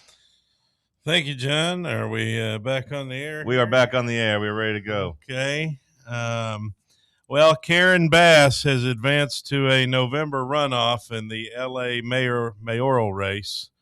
A lot of people thought this Spencer Pratt was about to shift the political landscape in L.A., and he may still do it, but it looks like there will be a runoff. It's a close race. You've seen this guy going around the internet? No. Okay. He's running for mayor where? In Los Angeles. No, I haven't seen it. It would be a historic kind of a – he's with an unaffiliated party. So he's not a Republican, but he kind of gives Republican. Okay. And so he's white? You know, in L.A., they're not really about Republicans, but basically it's such a disaster out there in terms of the city, like the infrastructure and they refuse to do anything about the homeless problem, and they just keep pushing these Democrats, just cycling them in and out and in and out. And this people don't like this Karen Bass woman because of the way she responded to those fires. She didn't do a good job with the fires. Right. And so people are thinking that this guy was a reality TV star, Spencer Pratt. Oh, Spencer Pratt. Yeah, I know who Spencer Pratt is. Oh, okay. When I said reality TV, it rang a bell. Well, no, I didn't hear you say Spencer Pratt. I was trying to make sure we were back up running and the YouTube and everything. I was checking there, so I didn't hear the name. Okay. I just didn't know anything about the mayor race. But yeah, no, Spencer he's Pratt. running for mayor against this woman, and it would be kind of a historic win. Does he actually have a chance? Well, they're going to a runoff. Really? In November. So Karen Bass able to punch the ticket for the November runoff. Okay. So we'll see. Yeah, I got to say, I've seen some videos of him, and I just didn't take him seriously as an actual candidate because he's not only was he a reality TV star, but he was kind of famous for being like a kook, just kind of crazy, just like unhinged. Well, that's kind of what I mean. This guy's kind of it says he's waging a guerrilla campaign. Related to Chris in any way? No, it's not. I don't know if you ever heard of Heidi, Spence and Heidi, like from, was it The Hills or Laguna Beach? The Hills, I think, maybe. The Hills. Kind of sounds familiar. It's like called Spidey, was like their dating nickname or whatever. But so he's been famous, and I use that very, very loosely for I guess damn near 20 years now. But so the way this works is that if no candidate appears likely to exceed the 50% threshold to win outright, so the top two will meet head-to-head in November. So Pratt has not officially clinched his second place in his runoff bid, but he's in second place and will likely be in second place. So it would be an interesting election for the LA mayor. The city of LA trying something new. It seems, you keep up with it closer than I do, seems like it's going well in New York City with Mamdani. Yeah. I know they said he erased like their $12 billion deficit or whatever, but like I haven't seen anything collapse just yet. Everything I see seems to be pretty positive about him. Yeah, I think that's how people feel. That's how New Yorkers seem to feel. Right. Like America speaking, there's a lot of people against him. Well, sure, but I'm talking about the people that like the job he's actually doing. Yeah, the actual New Yorkers. Right. I mean, they voted him in, so. Right, but it seems like he's done a good job. The stuff they said he couldn't do. Yeah, Trump said he likes him. Yeah. He says, he did one of those things where he took a veiled shot at him while also saying he likes him. He's like, I hate everything he stands for, his politics or whatever, but said he's a nice guy or something. But I remember he had him in the White House. I mean, they had a sit down. Have you seen the Kurt Signetti football cover, the college football, the video game cover? Someone said it looks like a movie from the 90s. Like a 94 Disney movie, yeah. Yeah, where he coaches a ragtag group, and it really does. That is kind of what it reminds me of. It's a funny picture. Well, the SEC and the Big Ten have released a joint statement ahead of tomorrow's Senate Commerce hearing, or today's Senate Commerce hearing on the Protect College Sports Act, says Trey Wallace. The SEC and Big Ten come out against the bipartisan bill from Ted Cruz and Maria Cantwell. We do not support the Protect College Sports Act as drafted. That's what I'd say whenever it got announced. Like, it's a starting point, but they're going to have to really come through and hammer out some details and try to, craft it a certain way. Now, the SEC and Big Ten basically came out and was just like, this isn't going to pass, and it's not going to be like, doesn't really solve our problems in terms of state rules and all that, right? Yeah. Yeah, they're basically just the back and forth will now commence to see how that plays out. Okay. Yeah, I don't know about that. Jay Abernathy entering the transfer portal after 2 seasons with Tennessee baseball. Sam, through 2 days, anybody in the portal that really upsets you? Abernathy would be the one, but I mean, I think there's somebody out there in the portal that you could go get that, doesn't make you play next season and go, oh man, where's Jay Abernathy at? But he does seem like a kid that like you would have liked to have around, but he's not I heard Garrett yesterday on Williams' show comparing him to Bishop Boswell. I think he's maybe a little bit better than like a Boswell, but I think it is kind of a similar comparison. See, I would go the opposite there. So I guess that makes a good comparison because I would say that Boswell to me was better than Abernathy. Okay. So like it's a good argument if you can have it both ways. But to your point, Abernathy is somebody that when I saw him in the portal, I was like, I liked him being around, but I didn't like when he was up at the plate. He's got good tools, but if you feel like he doesn't have a couple that are getting developed enough and you can go get someone in the portal that can do that better, then trust the staff, I guess. It does seem like Tennessee is getting rid of all the players that are like questionable, that like aren't solidified, really good players. Seems that way.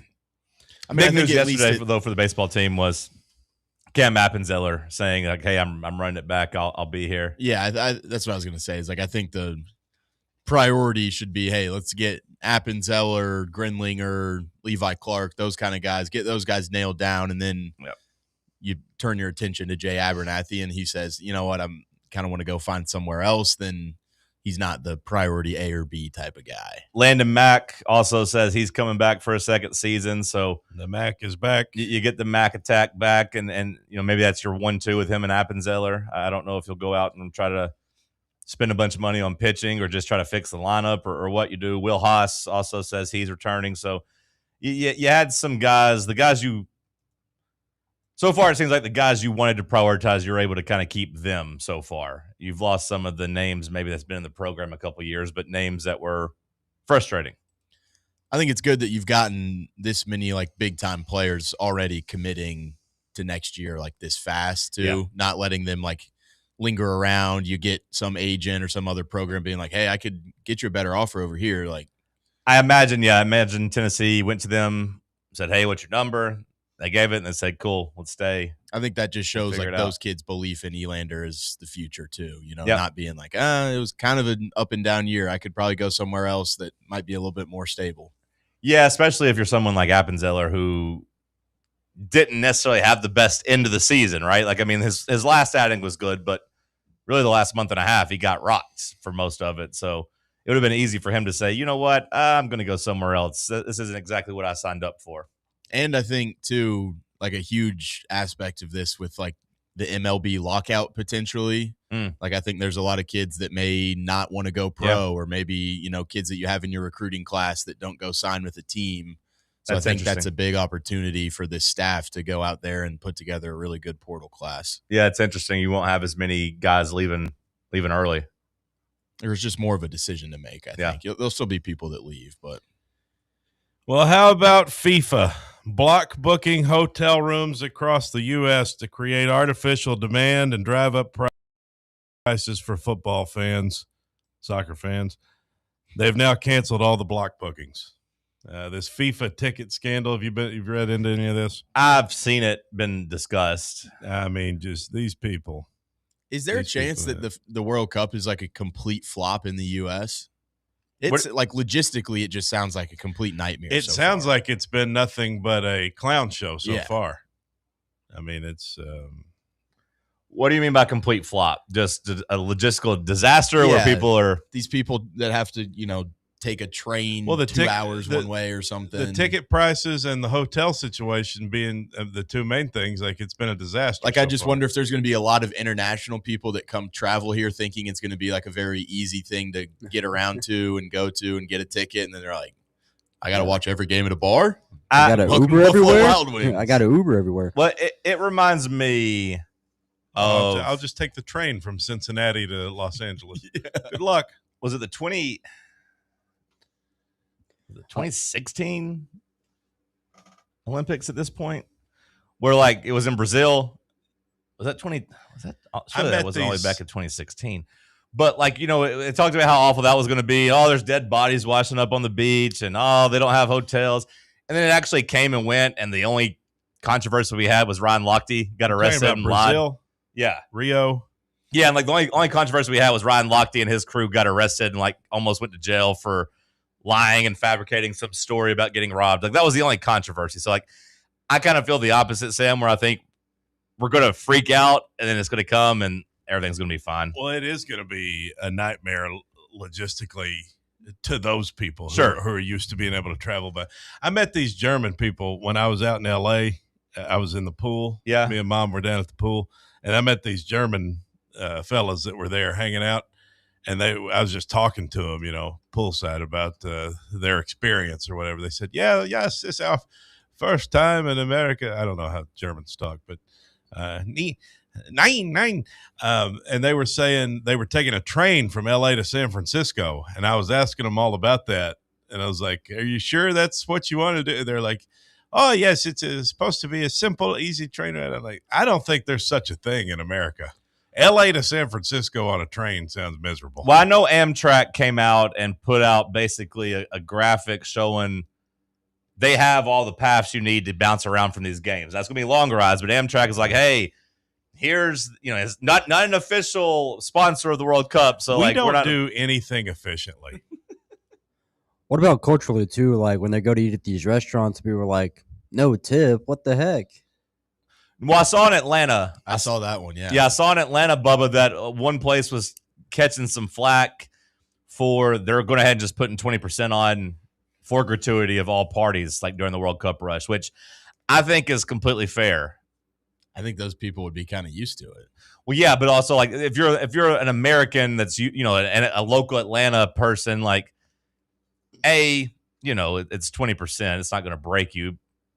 You probably are already tipping at least 15%.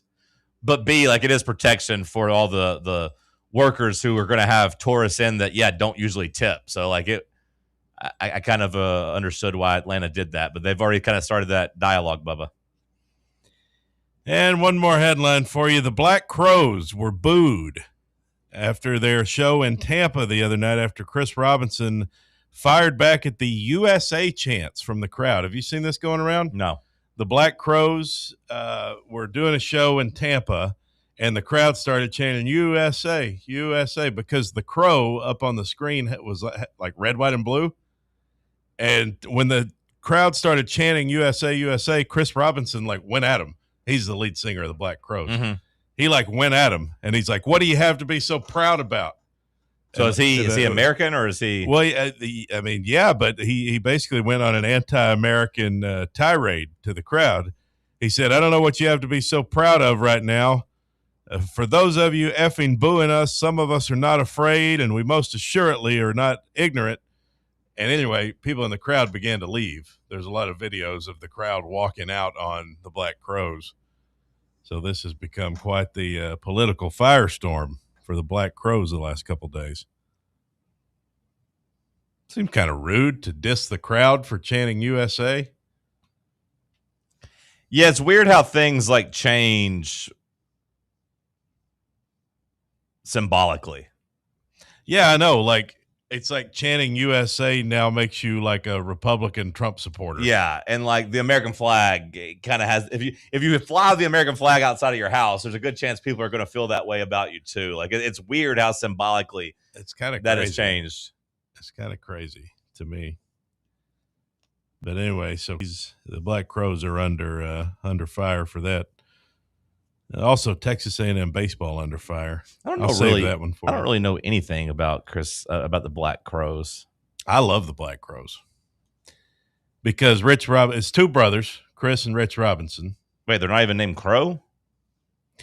And they're white? Yeah, they got a lot. You would maybe like them. They got a lot of Southern soul. I mean, I know She Talks to Angels. I know that one. Yeah, but they got a lot of Southern soul type of songs. They're one critique of them is that they are kind of a Rolling Stones cover band. A lot of those riffs are Keith Richards type riffs in open G, which is why I love them. But like Jealous Again, Twice as Hard, you've heard these songs. Mm-hmm. Sister Luck, that's probably my favorite Black Crow We song. have songs in here. Yeah, Remedy. Yeah, I'm just saying I don't know much about them. I mean, I know She Talks to Angels, and I've heard the name. I've just never willingly went out and listened to them. I know I've heard some of their songs. They were cool because they came at a time when grunge was kind of dominating on all this sad, from Atlanta, Georgia, 1984. And they kind of brought the rock and roll back, after the end of the hair band era and the beginning of grunge. They kind of got back to the roots of how about just some good blues-based Southern rock and roll music for America again. And people kind of Their first drummer's my now step uncle-in-law. Wait, what? The drummer is your step uncle-in-law? Yeah, I don't think he's their drummer anymore, but they're the original drummer for them. Yeah, is your step uncle-in-law? Mm-hmm. They're probably in my top 5 favorite bands. Okay. Well, how do you feel about him being anti-America? I mean, he can say what he wants. I mean, it's not going to affect me I'm still going to listen to the Black Crows. What I will say, I think music is supposed to be political, kind of. Like, I think music artists are supposed to have statements and stances, whether you agree or disagree with them. I don't think they have to. I'm not saying they have to, but I think, music is supposed to be like a form of expression of your beliefs. You're supposed. I kind of like when people say controversial things as music artists, whether I agree or disagree. You mean in the songs or just outside of the songs? Both. Because I think political songs are some of the most cringe. No, that's fine. That's fine. Like Springsteen, what he's doing now, like writing the songs about Trump. Anytime Fortunate Son. Fortunate Son's a great song. Well, that's a great song. That's a political song. Yes. Bleep the Police by NWA. Great song. But if you write a political song, I think it can't Rocky be Top. so on Rocky the Top. nose. Great political song. None of those are on the nose political songs, though. You know what I mean? Fortunate Son and Bleep the Police are if- pretty on the nose. Like if I just went and wrote a song about Barack Obama, like Hank Williams Jr., that's some of the most cringe things you can listen to. Like Springsteen, like Eminem when he did the Trump rap, it's just cringe. Like Hank Williams Jr. was hot coffee pot. Yeah, but Eminem and when he did Mush was pretty good. When he was the anti George Bush war guy. I mean, those were pretty good. I think you're just I think you're combining political songs just with like the people out of their prime. Yeah, the people that aren't very good that are doing it for the attention. more I think about it, Hank Jr., Eminem, like Bloody Sunday by U2 Springsteen. Is that not considered a great song? I mean, that's a political song. I mean, that's 99 Red Balloons. Like Neil Young at this point is cringe, but he's an old man. Yeah, you're just talking about just old men with writing their anti-Trump songs is really what you're talking about. Well, no, it's not just or anti-Trump or anti-Obama to talk like a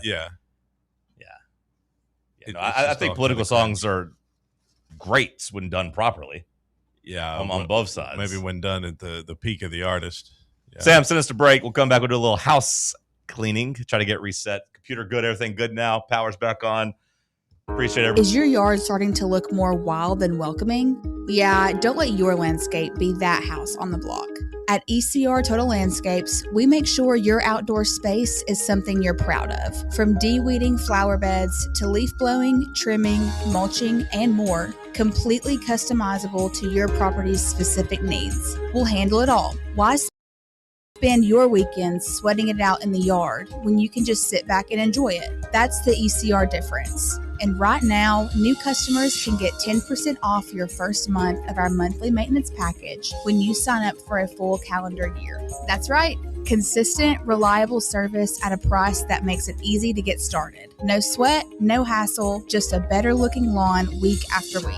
Call ECR Total Landscapes today and mention promo code FANRUN to save 10% on your first month. Call 865-384-2012 or visit us online at ecrtotalandscapes.com. Barley's has live music on weekends, general team trivia on Wednesday nights at 8 p.m., and now live sports trivia courtesy of the Knoxville Trivia Guys every Thursday night upstairs. The game starts at 7 p.m. and is free to play for everyone, so head on down to the Old City and show off your sports knowledge and win gift cards to Barley's. Use those gift cards to buy some delicious food and drinks, and you can take it all in with their wide selection of TVs and indoor projectors. Barley's Tap Room and Pizzeria. White Claw is taking hard seltzer to new heights with White Claw Surge. At 8% alcohol, White Claw Surge is a stronger wave of refreshment that doesn't compromise on taste. Available in 4 bold waves of flavor like ripe blackberry, citrusy blood orange, zesty natural lime, and tart cranberry. Check out your favorite retailer in-store and online for the White Claw Surge Variety 12-pack and 16-ounce single-serve cans. White Claw Surge. Please drink responsibly. School is out, so let's kick off summer with your Knoxville Smokies. This week is a huge week for your Smokies. He's back. It's the king himself. It's Elvis night on Thursday. Get your herd together because it's Chick-fil-A night on Friday with postgame fireworks. Live wrestling and fireworks for wrestling night on Saturday and Sunday. It's our kids' summer kickoff. Yes, it's June 7th. 6-7. It's jam-packed, so get your tickets now at smokiesbaseball.com. In a world filled with deadlines and screens, sometimes we forget the simple joys of life, days filled with special moments. At Inward Half, we understand the essence of these moments. Feel the difference between our breathable fabrics and flexible apparel as you disconnect from the hustle and bustle and reconnect with what truly matters. Inward Half, simple luxury for on and off the course. Ball fans, reimagine your home at Broadway Carpets and Flooring for any remodeling or building needs. With a variety of carpets, rugs, hardwood, vinyl, and stone, Broadway has all the flooring and installation options you're looking for, including pet-resistant products like Pet Perfect Carpet from Shaw Floors. Visit their showroom in downtown Knoxville or the location in West Knoxville located on Kingston Pike near Pellissippi Parkway today.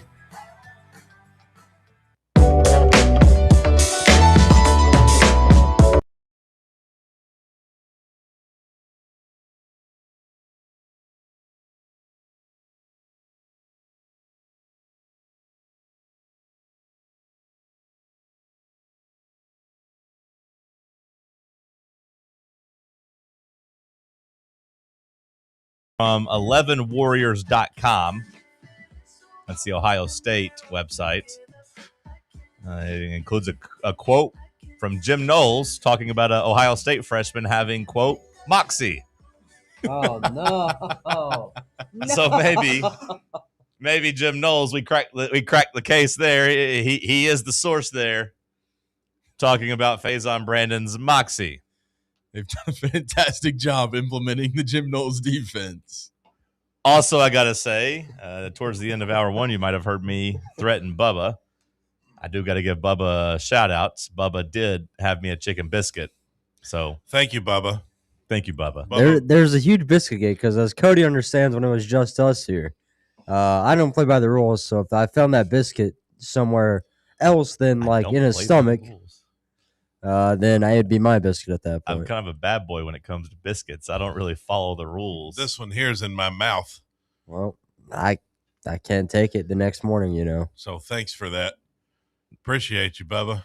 But you might have heard me threaten Bubba, and you might have wanted an update. Bubba came through. What a guy. Now, I will say, next time one of you guys orders breakfast for the crew, maybe we get a little mayonnaise, if possible. Get a little mayonnaise on a Will Chick-fil-A Levis, biscuit? relax here, brother. I love mayonnaise. And just for the record, it's your turn to buy breakfast. It is about due for me to my turn, isn't That's it? wild. Yeah. Mayo on a chicken biscuit? It's goated. How much oil do you want first thing in the morning? Delicious. It sounds really gross. It's wonderful. John's a mayo guy, too. Yeah. If he's saying mayo sounds gross, that's not a good combo. I don't, no offense, but I don't really trust his food takes. But I like mayonnaise. I've said this many times. Any sort of bread, fried chicken, mayonnaise is maybe my favorite combination of foods. of 3 items, any kind of bread, could be a bun, could be a biscuit, could be whatever. Fried chicken, some sort of fried chicken breast, mayonnaise. Love it. I'm a big mayonnaise guy. You don't say. The chicken and the mayonnaise make perfect sense, Sam. But the biscuit doesn't. The mayonnaise comes from the chicken. Chicken and mayo doesn't make perfect sense. If I give Yes, you it does. If I just give you a chicken breast, you're going to put mayonnaise on it. You're going to dip your chicken fingers in mayonnaise. Sure.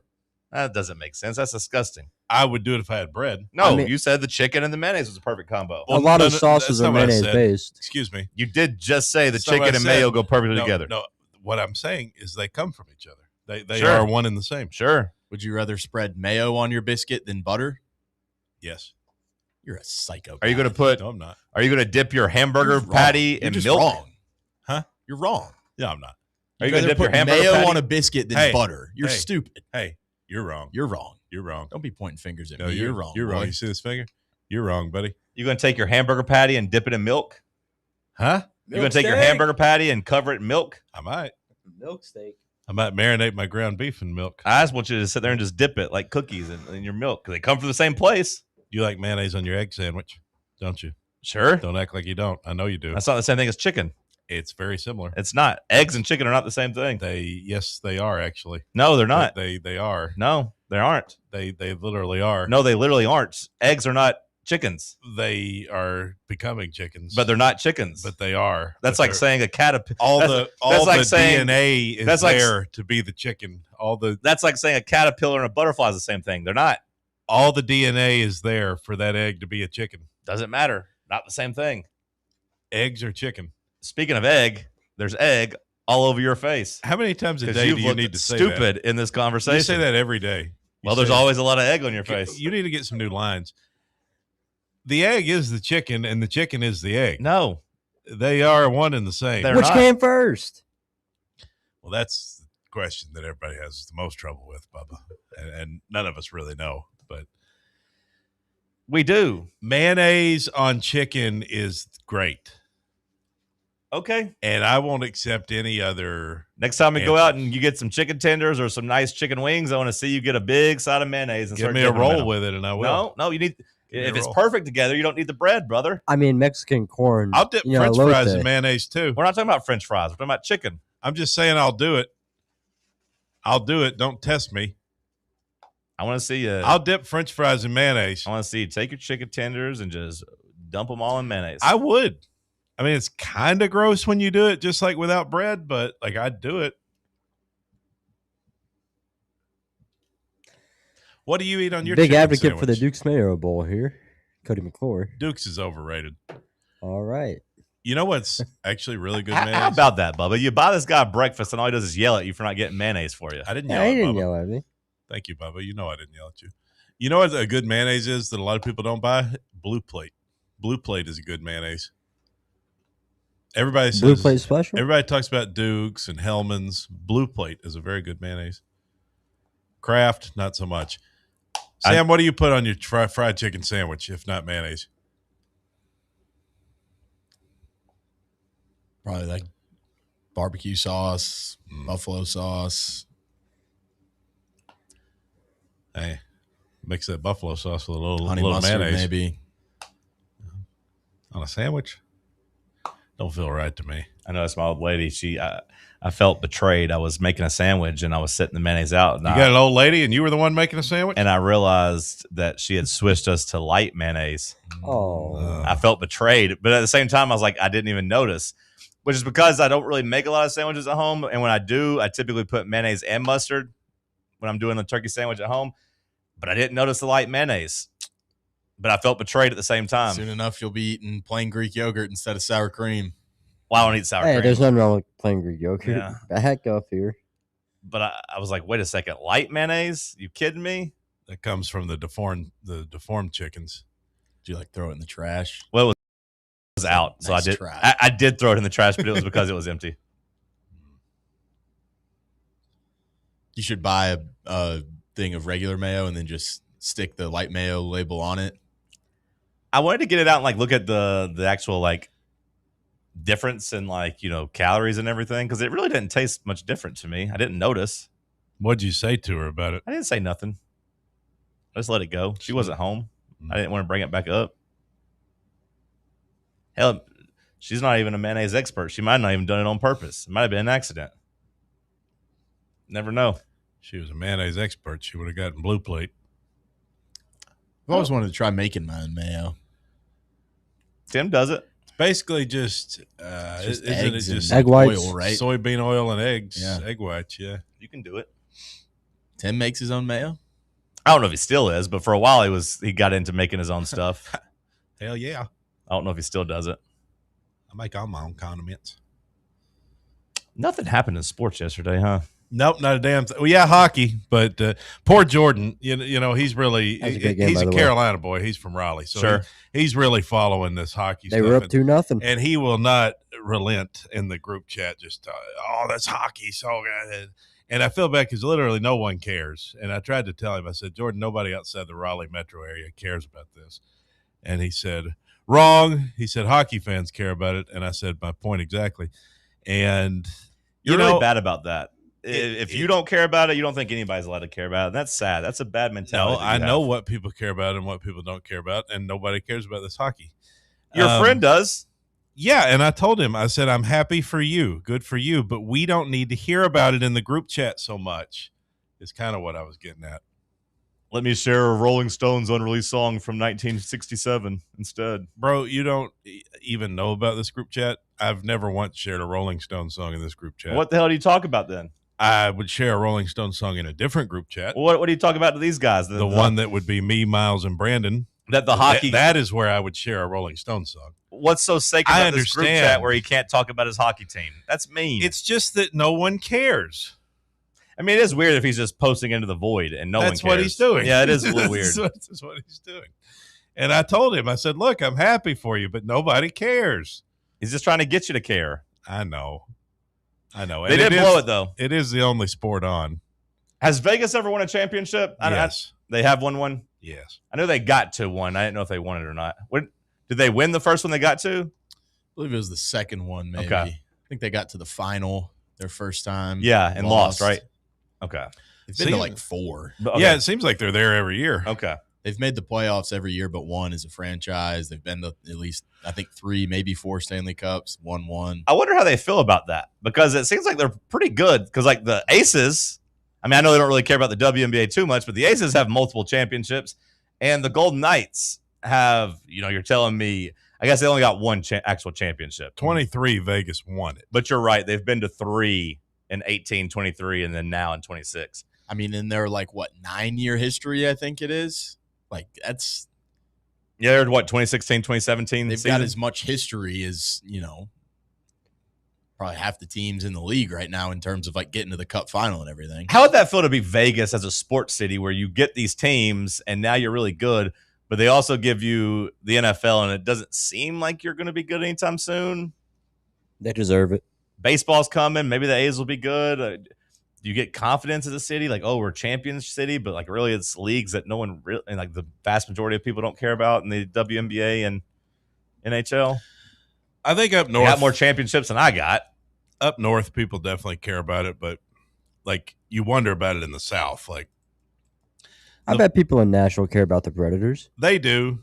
Less than they used to, but the fact that when the Tampa Bay Lightning and the Florida Panthers both go back to back, are those really big hockey markets? They don't feel that way to me. Miami, Florida. Honestly, I think you'd be surprised at how many people go to those games and stuff. No, there are a lot of East Coasters down there. The people down in Florida, yeah, they love the Lightning and Panthers. There are a lot of East Coast people that move to Florida, so that actually makes sense.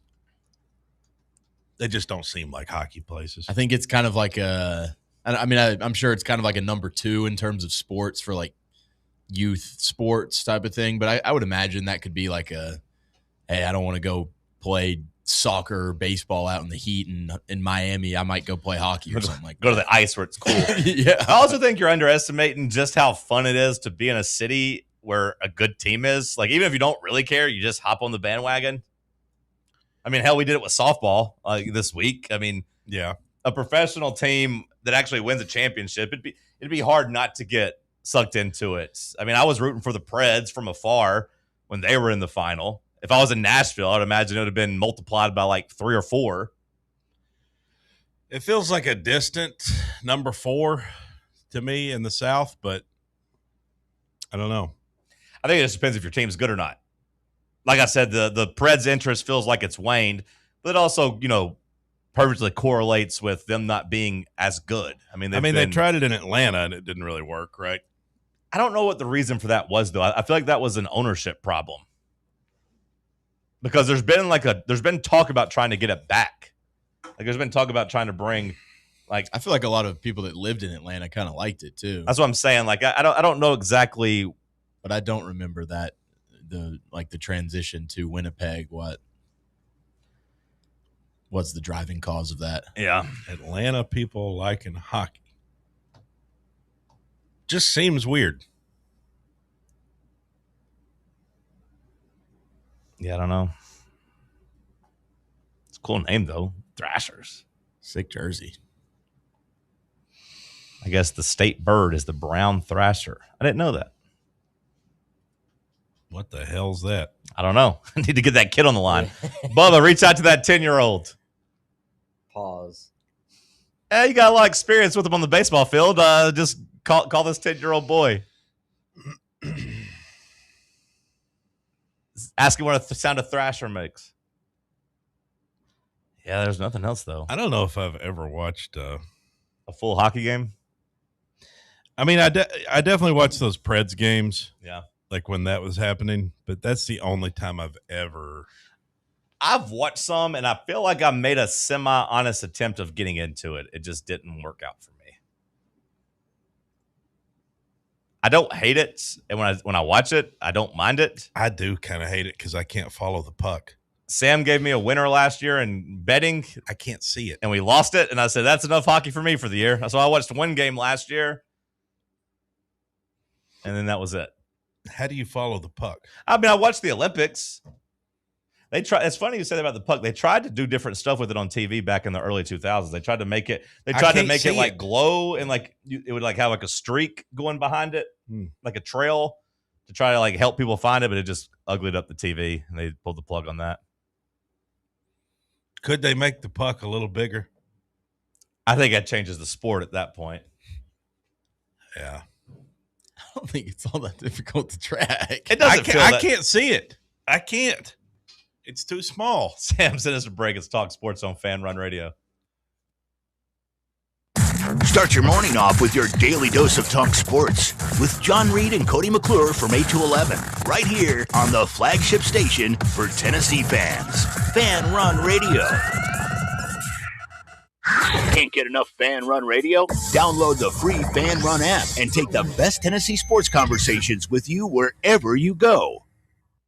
What kind of day is it? It's a White Claw day. Grab a pack, grab your friends. Everything else in life can wait. Your friends shouldn't. Let's go. White Claw. Grab life by the claw. Please drink responsibly. Hard seltzer with flavors. White Claw Seltzer Works, Chicago, Illinois. Are you thinking of buying a home but don't know where to start? Well, call VFL Josh Travis, your local mortgage expert with Foundation Mortgage, based right here in Knoxville. Whether it's your first home or your forever home, he'll keep the process simple every step of the way. To get started, visit mortgagebrokerjosh.com or call 423-312-9777 today. Foundation Mortgage Company, LLC is an equal opportunity housing company. NMLS number 1387311. Hear that? That's the sound of your life. Perfectly imperfect. Beating in rhythm to the world you've created. But every time you drive after drinking, the music gets drowned out. Your life sounds pretty great. Don't let a buzz ruin it. Buzz driving is drunk driving. Don't drive buzzed. A message from NHTSA and the Ad Council. Vol fans, reimagine your home at Broadway Carpets and Flooring for any remodeling or building needs. With a variety of carpets, rugs, hardwood, vinyl, and stone, Broadway has all the flooring and installation options you're looking for, including pet-resistant products like Pet Perfect Carpet from Shaw Floors. Visit their showroom in downtown Knoxville or the location in West Knoxville located on Kingston Pike near Pellissippi Parkway today. Tired of spending your weekends working in the yard? Let ECR Total Landscapes handle it for you. We'll take care of de-weeding your flower beds, leaf blowing, trimming, mulching, and more. Let us do the heavy lifting so your landscape looks great. Right now, get 10% off your first month of our monthly maintenance package when you mention promo code FANRUN. Reliable service, great results, and more free time for you. Call us today at 865-384-2012 or visit us online at ecrtotallandscapes.com. Running a business, coaching a team, planning your next big event? You need more than just gear. You need SM Athletics and Logo Solutions. Custom uniforms, branded apparel, promotional products, done right, done fast, and built to show off your brand with pride. From local businesses to high schools to major universities, SM Athletics is trusted by winners. Get real service, get real quality, get noticed. SM Athletics and Logo Solutions, where your brand comes to life. Visit smathletics.com and let's build something great together.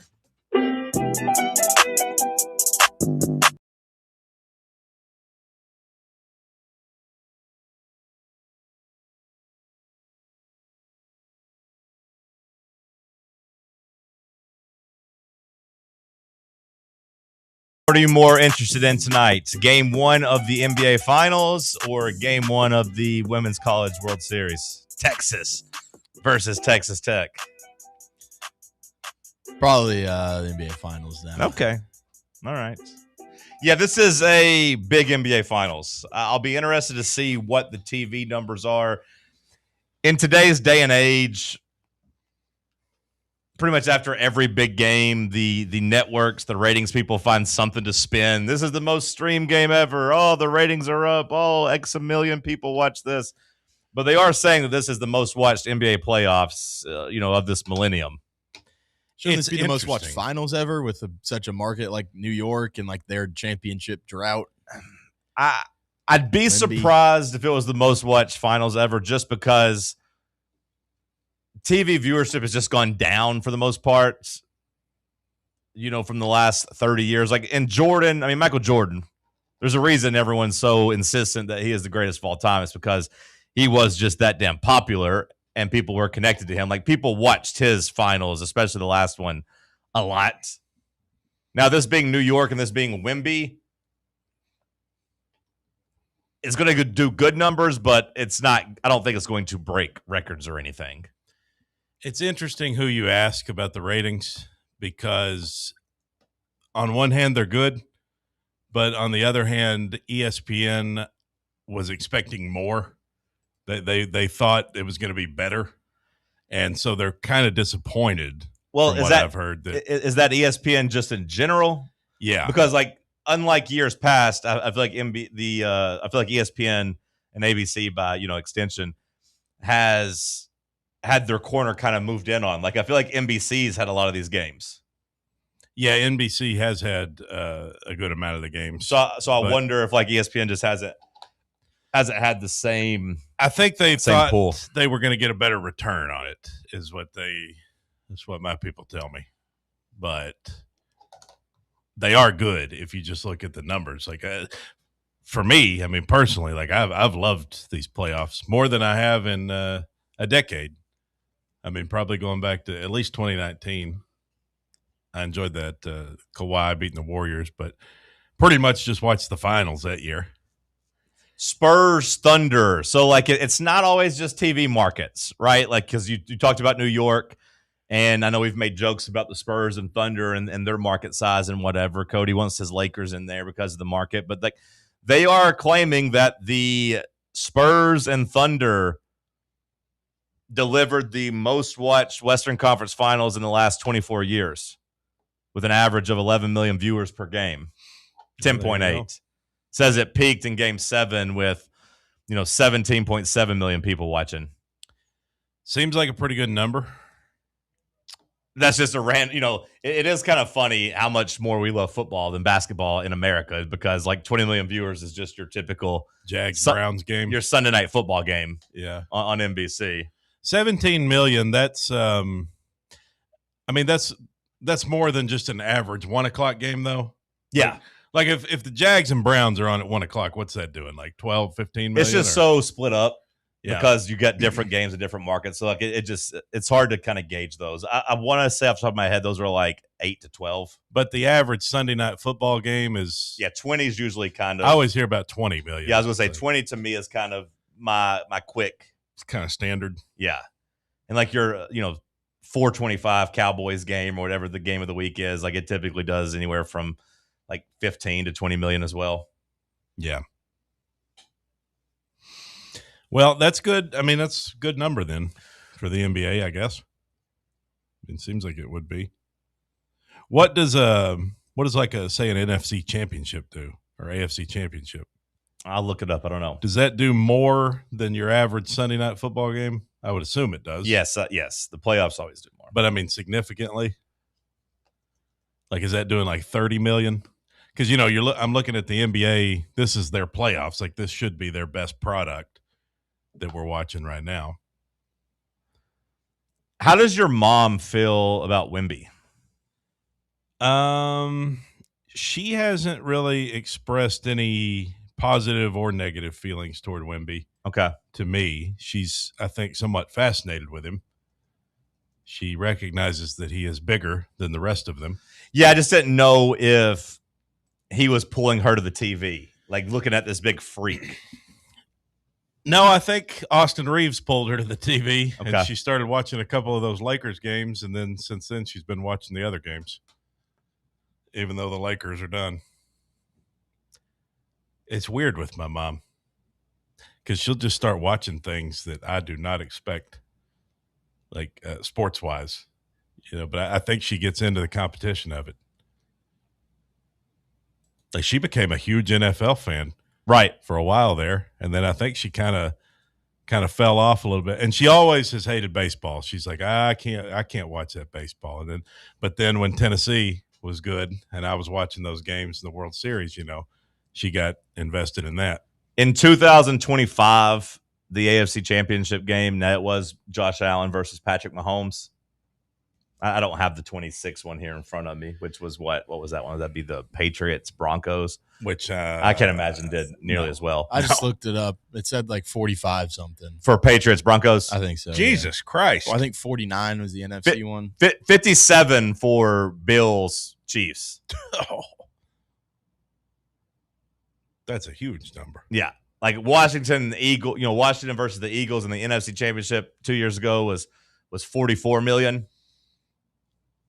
Hell, the Thanksgiving Day game, Cowboys Chiefs. Now, again, that's Patrick Mahomes versus the Cowboys, but that did 57 million itself. Like, that was one of the most watched regular season games ever. So they're doing incredibly more than Sunday Night Football. Yeah, no, the NFL is crazy. The NFL is crazy. I like to think that everybody watches Sunday Night Football, but I guess that number would not as high as I thought. So national. I'm trying to kind of scroll down. So like we got Thanksgiving, playoff game. National window week 9. So this was just your 4:00. It was Chiefs Bills again though. It did 30 million viewers. Mm-hmm. Chiefs Broncos did 29 million viewers. A Saturday primetime standalone game, Bills versus Eagles, did 29 million viewers. There was a Steelers-Lions game. National window did 28 million. So, yeah, like I guess we got to adjust those numbers. I said 20. Maybe pump it up a bit. Maybe it's more close to 30. Yeah. If you got a quarterback that people like or a brand. So, like the Bills and Chiefs, mm-hmm. The Steelers and Cowboys. Big brands. Yeah, people care about those. Eagles. Yeah. You have to go all the way down to number 25 before you get anything that's not the NFL. Well, Sam telling me that, what'd you tell me? The Patriots Broncos did 49 million? 46, I think. 46 million? That's a crazy number to me. But, you probably had all those New England fans that were back and Denver to an extent. I mean, first time back in a long time. Yeah, we also just care about our football. So, like, I don't know what the NBA even needs to hit to be successful, but they got Wemby, who, has arrived. Wemby, who, I don't know if he's broken through to the mainstream. If your mom hasn't talked about him, Sam, has your mom asked you about Wemby at all? She knows about him. My mom ain't watched the NBA. Well, I didn't know if she had heard Jordan. Right, but I didn't know she had heard of this like 7'5" freak. If anybody had gotten there, Bubba, have your parents noticed the 7'5" freak? Only my mom, crazy believe it or not, is actually watching WNBA now. All right, that's good. Never would have watched anything basketball related aside from Tennessee stuff beforehand, so now she's tuning into games. Is she watching for Caitlin Clark? Mostly yes, but also if a name like Paige Beckers comes on, she'll be like, "Oh, let's see her get roughed up tonight." It's like, Mom, I don't think that's gonna happen. Okay, let's see it. Well, that's good. I'm glad that there's been some residual fandom kind of there. Poor Caitlin. Poor Caitlin. She's a one-trick pony, isn't she? I told you at the beginning of the season, I didn't feel like she'd gotten a lot better. It's gotten worse, and now the narrative's out there. And then over the weekend, that whole dust up with her coach didn't look good either. She's a one-trick pony. The Fever are actually in shambles, if you care, because yesterday apparently they've lost 2 games in a row, and they had like a players only. I don't care. It sounds like you kind of care. I don't care. You're somewhat intrigued, but Caitlin Clark intrigues me. I mean, well, they had a team only meeting after, back-to-back losses, and they were supposed to kind of be like kept in house. And yesterday the reporter started asking Kelsey Mitchell about it, and she was like kind of mad. She's like, "How do you guys know about that?" And they're like, "Oh, Sophie told us." So Sophie Cunningham's like telling everybody about the players only meeting, and you know how women are when it comes to talking. Well, their best player looked mad, and then the Fever yesterday were in hot water because they revoked the credentials of like their main reporter who does it like independently, but they got rid of his credentials because he had reported something that they didn't want out there about Caitlin's injury / load management. So they're mad at him. But the Fever are actually kind of in the crosshairs right now in terms of just looking like they are, fumbling a generational box office draw. Hour 2 in the books. We'll kick off hour 3 with some headlines. We'll talk some more finals. Bubba will have some overrated, underrated. Cody's got headlines. Stick with us. Check out our new and improved website at fanrunradio.com.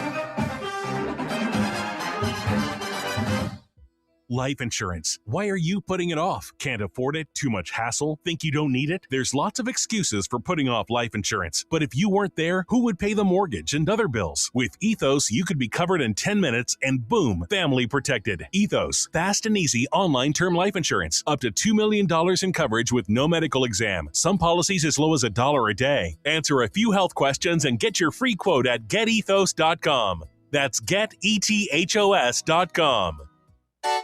Citizens National Bank.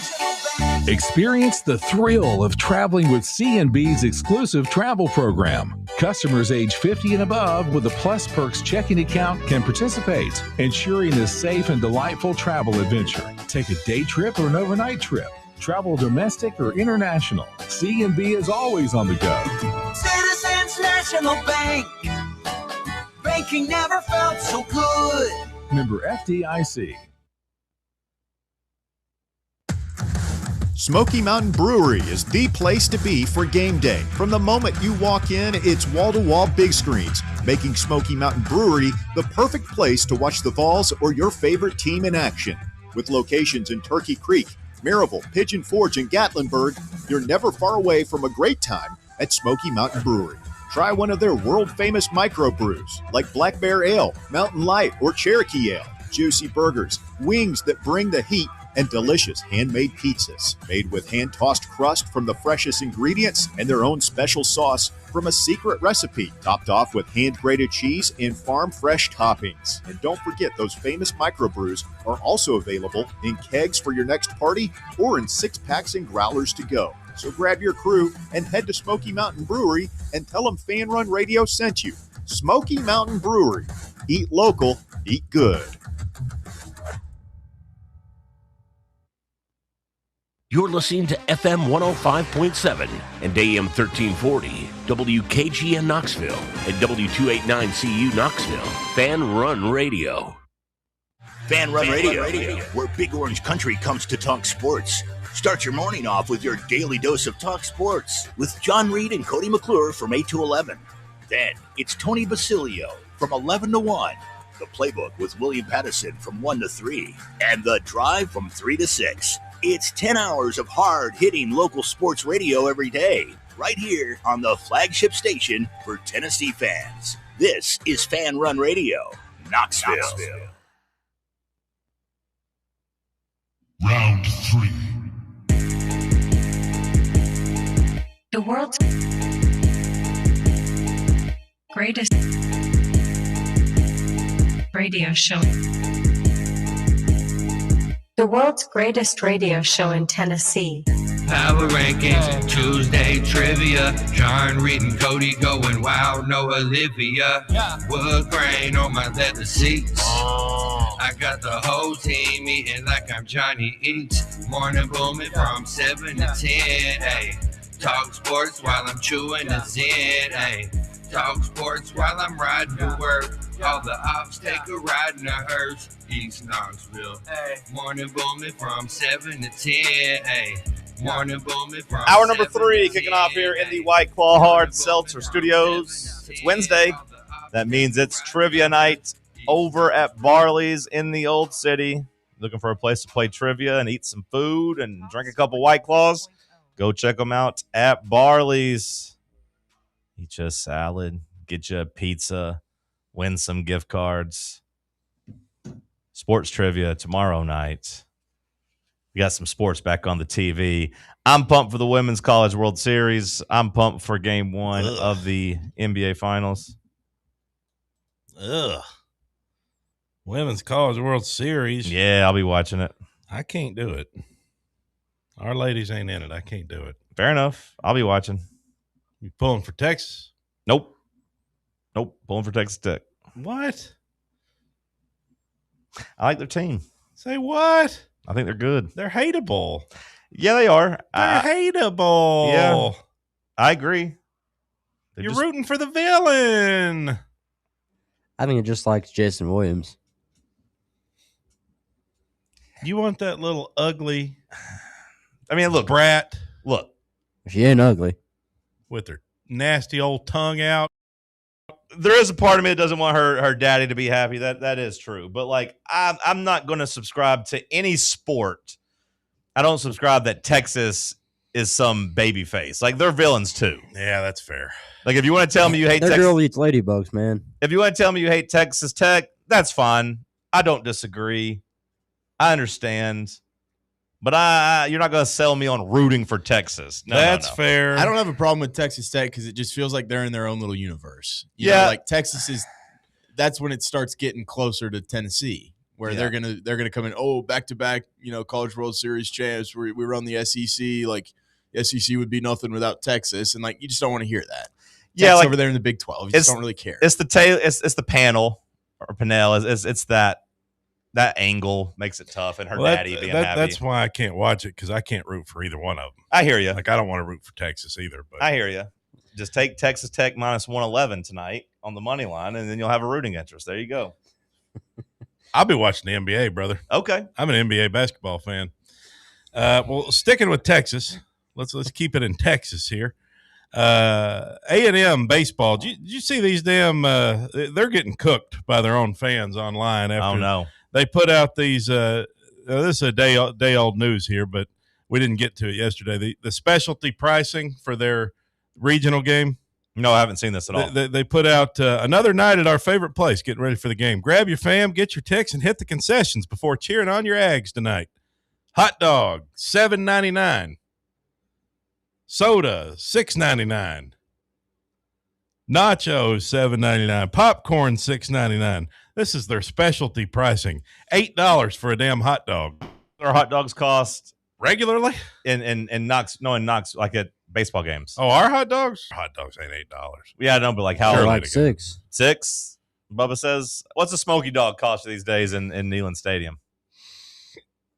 I want to say your soul. I don't remember. Yeah, I don't know. I would say maybe $7 tops, but I know you can get a hot dog at the movie theater for $7. It's one thing if you're charging $8 for a hot dog, but if you're telling me you got specialty pricing for this game, don't act like I'm getting a deal. Yeah, if it's specialty pricing, make the hot dog $2.50. I can agree with that. So anyway, they're getting a little bit roasted. Pun intended. Oh, God, look at him. Well, how about college football season not ending till January 25th? People are mad about that. Yeah. Yeah, I mean, every year it seems like it gets worse and worse. Yeah, 52 days after the conference championship games. This is too long, man. It is a long time. That's just too long. Well, they need to understand that the longer they go into January, the more they're competing with the NFL's playoffs. That's not where you want to be. No, as you just told us, 50 million people are watching that. Yeah, that's not where you want to be. And like the average person doesn't want to watch football Saturday, Sunday, and then Monday. The average person. Now, the junkies do. The people who love sports do. But like the average man that's got to keep his woman happy or has other hobbies or has to work or do all this stuff, he can't be up till 9 o'clock on Monday night watching football after watching it all day Saturday and Sunday. Mm-hmm. And we know they're going to watch the NFL. I just told you those damn numbers. Mm-hmm. So like the deeper they go into it, the worse I feel like they do with it. But hell, what do I know? What game would you watch if you only got one game a week? What game would I watch? It'd be Sunday Night Football. It wouldn't be the Vols game? I mean, on certain weeks, yeah. But like if I only got to watch one football game every weekend, it would not be the Vols every week. It'd be the Vols against Texas. Right. Yeah. Yeah, the Vols against Alabama. But I'll give you the choice at the start of the week. Yeah. Yeah, Sunday Night Football, I think that'd be my answer too. Just because in Sunday Night Football, at least you get the halftime where they could recap you on everything you missed. I love Sunday Night Football. What would your answer be, Sam? The Titans.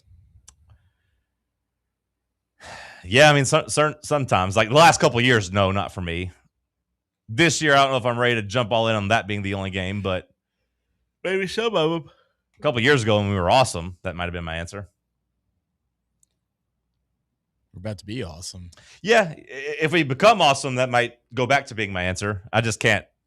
If I'm just picking one window or whatever, because that's the way I kind of took it when Cody asked, like, what game would you watch? Would it be the SEC game of the week, the Monday Night Football, blah, blah? To me, I just go with Sunday Night Football. What's your answer, Bubba? The Tuesday night MAC game? I was going to say a UFC event.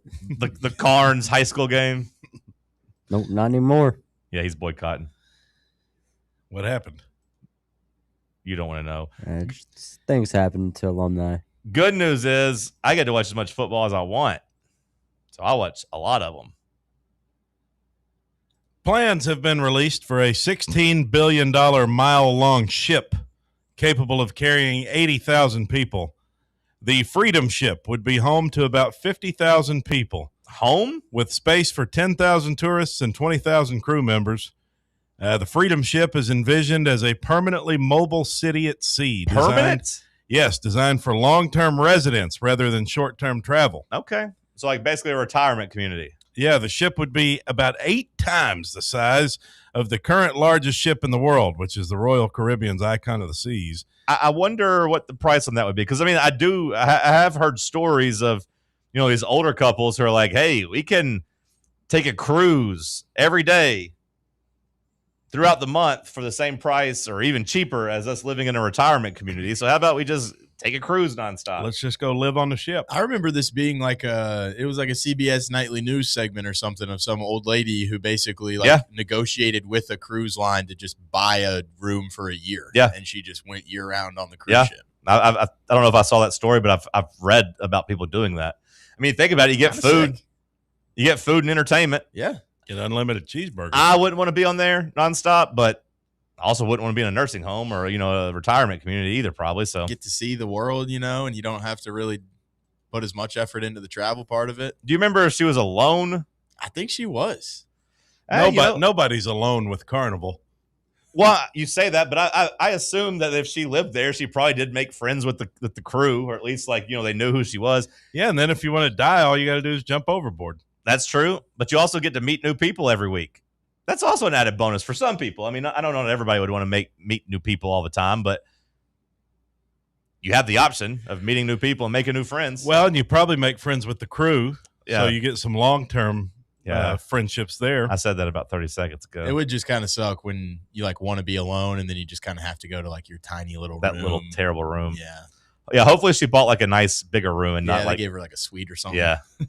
Well, the plans for this ship include a 15,000-seat stadium, schools, colleges. Or schools and colleges, shops, clubs, a water park, a music hall, museums, parks, and more. What the hell are you talking about? I'm talking about a ship that is 8 times the size of the current largest ship in the world. Where's this supposed to go? They're going to drive this around in the ocean. What's the name of this thing? Freedom Cruise International. Freedom Cruise International. Let me get to the bottom of this. You don't need to get to the bottom. No, I'm just need telling you everything you need to know. $15 billion.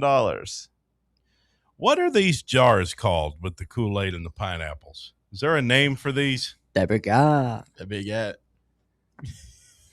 Diabetes in a mason jar. I want to make it. I want to try one. Do you want to make one? I want to try one. We could go make one, Cody. It's definitely not hard to make. Yeah. Former MLB player Jordan Adams has enrolled at SMU and plans to play football. The 26-year-old was a first-round MLB draft pick, but also a 4-star receiver prospect in high school in 2018. Apparently, the biggest cruise ship right now is the Icon of the Sea, which was a $2 billion. I just told you that. $2 billion, and it holds 7,600 guests. So they're trying to go over 11 times this.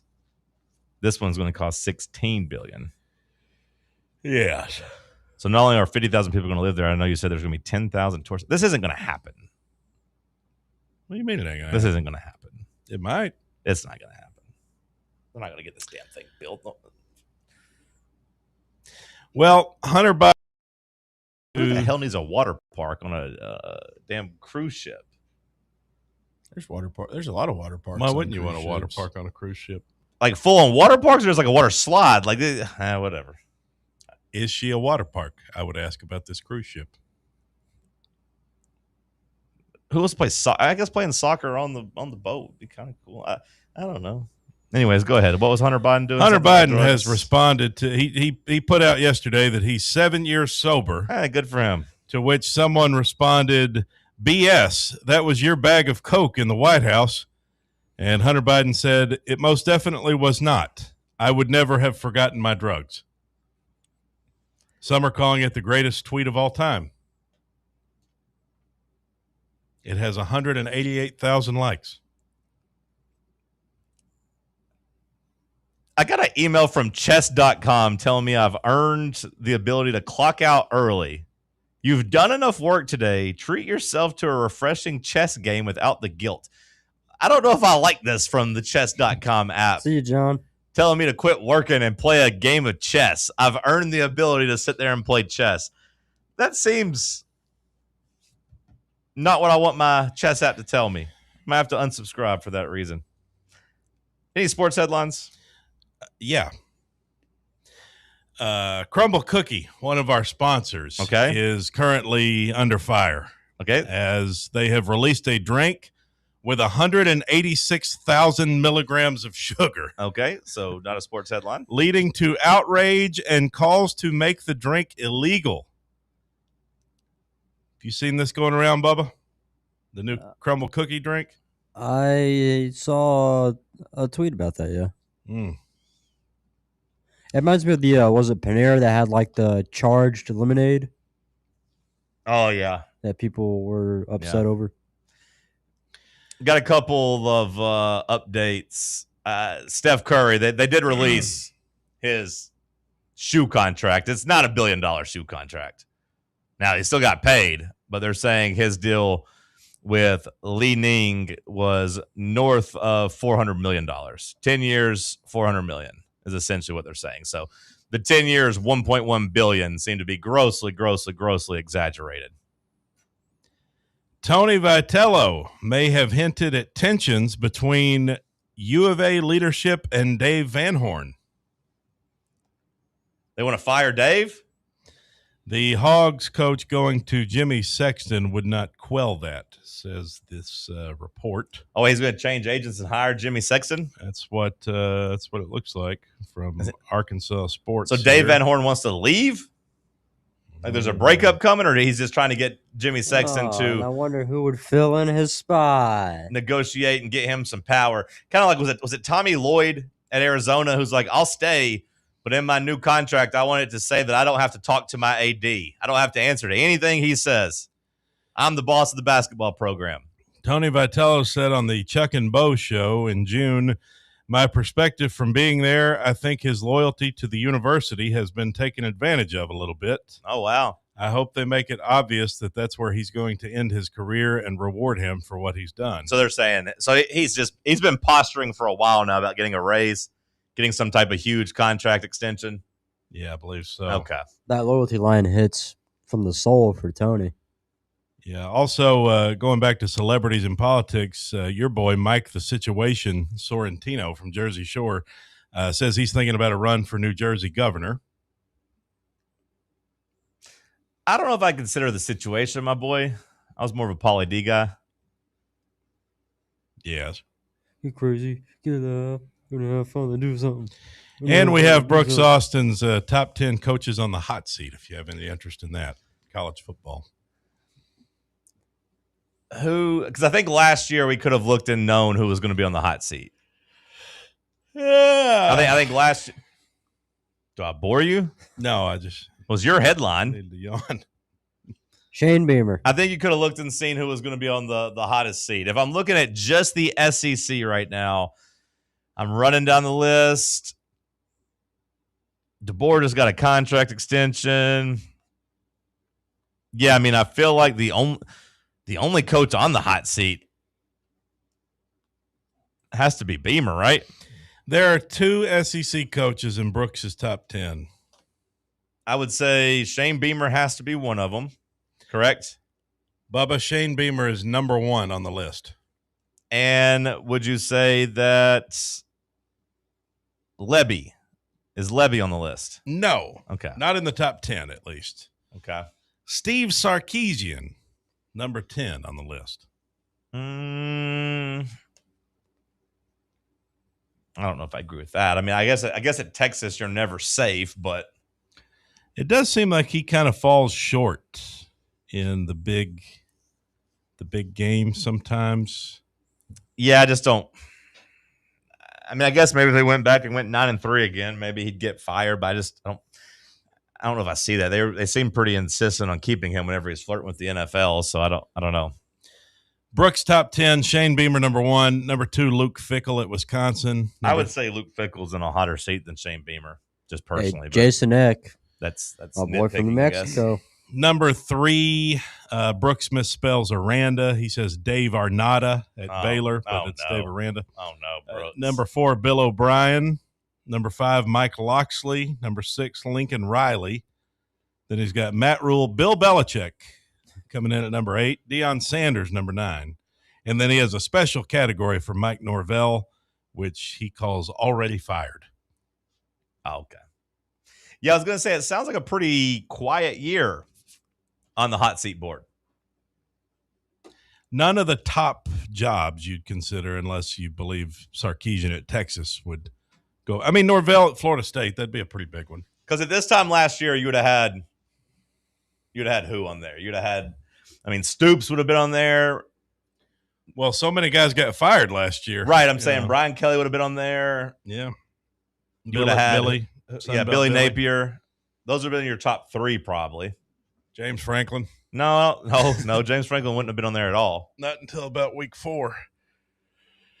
You'd have had Venables from Oklahoma probably on there. He coached his way off the hot seat. He did. Hugh Freeze would have been on there. And of course, he got fired. A lot of firings. Eli Drinkwitz, he's safe, right? Like they've done enough where they're happy with him, right? Heupel, probably a year away from any hot seat consideration if things go poorly. Yeah, I don't think our administration has the balls to do what Penn State did. Venables can coach his way back onto the hot seat, I would say. What about a guy like Dabo? You know, it's gotten, I don't know if I'd say stagnant, but it's gotten pretty, you know, they're not winning the way they used to. I mean, they're not even coming close to winning like they used to. And he's also still just embarrassing and like saying dumb stuff. And they were awful last year. They went 7-6. Yeah, I could see things going south there. I just don't know if they fire the best coach they've ever had. I just don't know if they would do it. Like, I just don't know where they would go. Just maybe get him to agree to resign. Yeah, But yeah, he deserves to be mentioned in the top 10, I would say. Give him the old Fulmer treatment. Overrated, underrated, coming up next. For the fans, by the fans, this is Fan Run Radio, Knoxville. Hey, Vols fans, Cody Brown here. I grew up right here in Tennessee and know what it means when someone says, I've got your back. That's why you can trust Farm Bureau Insurance of Tennessee. Whether it's your home, your vehicle, your family's future, or the business you built from the ground up, we will show up for all of your insurance needs. We are Tennesseans who understand what matters, which is doing right by you. Insurance is not all about just paperwork and policies, but it's about the people we insure every day. So if you want insurance that hits home, give me a call at 865-992-3871. Go Vols. Located in Knoxville's historic Old City, Barley's offers great food, live music, the best draft beer selection in town, and now your new favorite place to watch sports. Their indoor projector is perfect for any weather, and they've revamped their upstairs area with more TVs to take in all of the action. Their menu features hand-battered chicken tenders, juicy burgers, fresh salads, and the tastiest pizza in Knoxville. You can enjoy their happy hour drink specials daily from open until 6 p.m.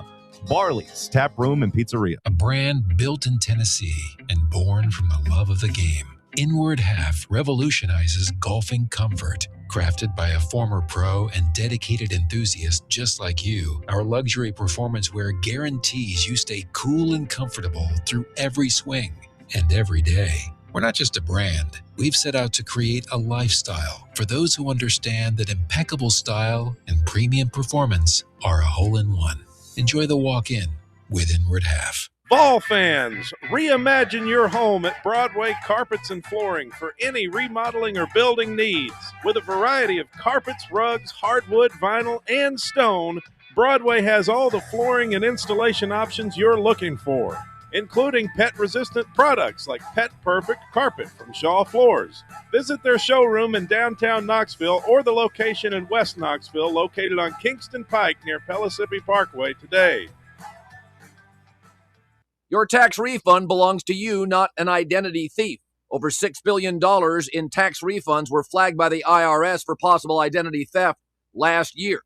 If you're in a bind this tax season, LifeLock can help. They monitor and alert you to identity threats you'd miss on your own, even if you're careful with your personal information. And if you do become a victim of tax-related identity fraud, LifeLock has U.S.-based restoration specialists ready to help solve your identity theft issue. Plus, all LifeLock plans are backed by the $1 Million Protection Package, meaning LifeLock will reimburse you up to the limits of your plan if you lose money due to identity theft. Let LifeLock help protect your financial info, so all you have to worry about is what you do with your tax refund. Go to LifeLock.com, save up to 25% off your first year. The promo code is HERD, promo code HERD, to save up to 25% off your first year. LifeLock.com. Identity theft protection starts here. Yeah, it's another day, but what kind of day is it really? A day of doom scrolling? Laundry day? Nah, it's a White Claw day. Light and refreshing tasting, uniquely cold way filtered. There's an iconic flavor for everyone. So grab a pack, grab your friends. Make the most of each day with those who matter most. When you're together with White Claw, every day is a once-in-a-lifetime experience. You just gotta grab it. White Claw. Grab life by the claw. Please drink responsibly. Hard seltzer with flavors. White Claw Seltzer Works, Chicago, Illinois.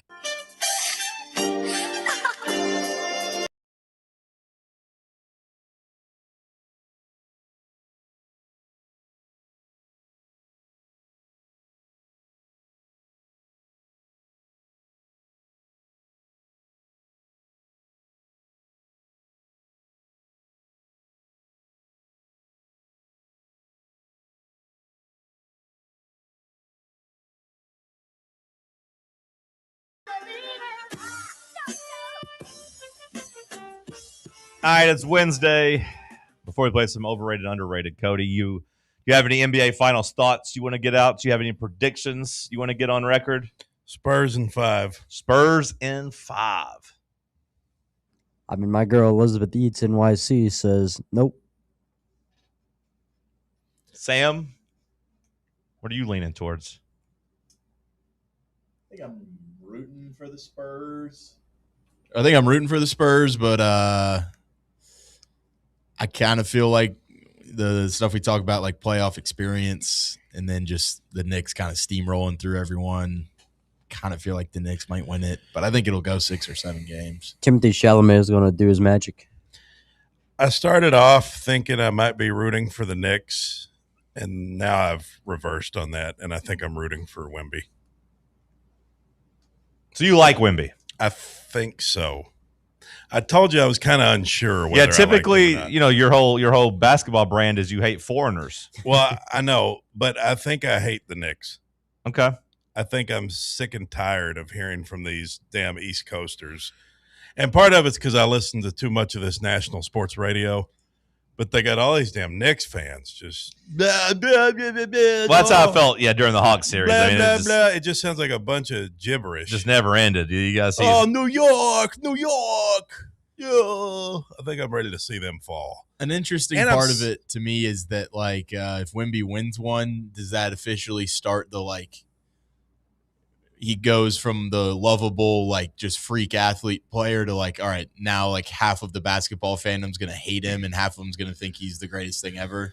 It happens. Does it start the villain timeline? Yeah, no, I mean, it happens. The moment you win, you maybe get one more season of that. But, like, by the time we got to the playoffs next year, people would be rooting against them. It feels like we don't like repeat champions. And, like, I feel that way, too. Like, if somebody has won one, I don't typically root for them to win the next year. I typically want to see somebody else win. Is kind of my default take there. Well, good news if you like the NBA, because this will be your 8th straight different one. I think you're right, Sam. I'm fully prepared to hate Wemby, but I need him to win first. Mm-hmm.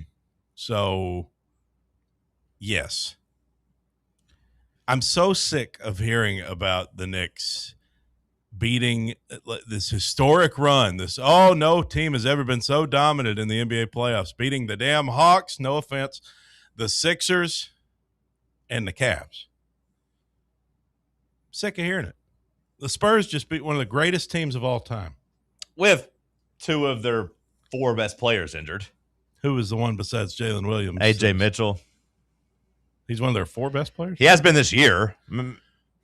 He was really good whenever he was filling in for Jalen Williams. I mean, he maybe calling him the 4th best player is a little extreme, but I mean, he was their 4th best player for most of this year. Was he out the whole time? I mean, like, if you go back and look what he did to the Lakers, I don't know if you were watching those games when Oklahoma City dominated the Lakers, but I mean, against LA, he had 18 points, 20 points, 24 points, and 28 points to go along with 4, 6, 10, and 4 assists in those games. So, I mean, like, he averaged 22.5 points, 6 assists during the Lakers series. So, I mean, he was playing really good basketball. Now, he sucked in game 1 against them, so maybe he was turning back into a pumpkin, but he got hurt in game 3.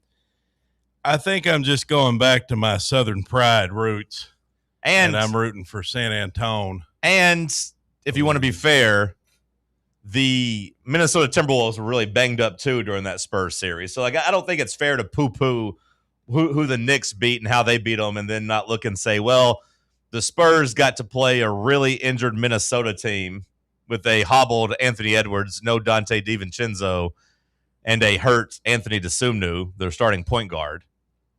Then they got to play a hurt Thunder team with no A.J. Mitchell or no Jalen Williams. Yeah, that's fine. But, again, just the arrogance of New Yorkers. They think they're better than everybody else just because they're in New York. We're number 1 market. I'm ready to see. This is surprising. I'm ready to see the New Yorkers be sad. When's the last time a bunch of New Yorkers were really sad? I mean, you got to go back to, like, 2001. I'd say October of 2001. Or just last October. When the Dodgers whipped that ass. Yeah, October 2001, though, whenever Luis Gonzalez hit that bloop walk-off single off of Mariano Rivera in Game 7 of the World Series. That was pretty tough. Yeah, that's what I was thinking of. Yeah. That was pretty damn tough to swallow. Mariano Rivera has a throwing error. I mean, if you go back and look, I mean, Rivera is supposed to be this untouchable closer. He just kind of fell apart. It'd be really tough to see. Or last year when Halliburton came back from like 17 points down with like 5 minutes left to beat them in Game 1. But this goes against what I think of you when it comes to your sports fandom. I think it's just my Southern pride coming out. San Antonio, is that the South? I mean, I know. Oh, yeah. Yeah, I mean, it's not typically what we consider south the of New York, baby. I mean, it's southwest. I mean, it's not typically what I think of when I hear the South. No, it ain't like deep South. It ain't Atlanta or Nashville or whatever you consider the deep South, Birmingham, but it's southwest. Yeah, but at the same time, it's Texas. At the same time, they're French. I mean, Wemby's French. Well, yeah, but they're French. He's the face of the franchise. They're French. Their best player is French. That's not Southern. That's not Southern pride. How about before Southern pride, you at least have American pride? How about that? How many teams can we say are, American pride? It feels like every team's best player is from Europe. Here's the thing. Days. Here's the thing. I do like the Knicks players. Jalen Brunson's as American as it gets. I like the Knicks players. Okay, I don't think I like the fans. Karl Anthony Towns, I want to say is he Jamaican? I want to say there's something with he was saying he was going to play for Team Jamaica in the Olympics maybe or something. I don't know. Yeah, man. But Brunson, he's American. OG Anunoby. One Kenobi. I have nothing against. Can you try that first name again? Aju. Were you trying to actually read it like prime rib? It's just 2 letters, Bubba. How the hell did you mess up OG? OG Anunoby. Anunoby? They should make a sandwich. It's Agugua. Aju Anunoby. Oh, it's prime rib night, baby. Ogua. Agugua. Give me that prime rib. He's British. But you hate foreigners, and typically you root for the story.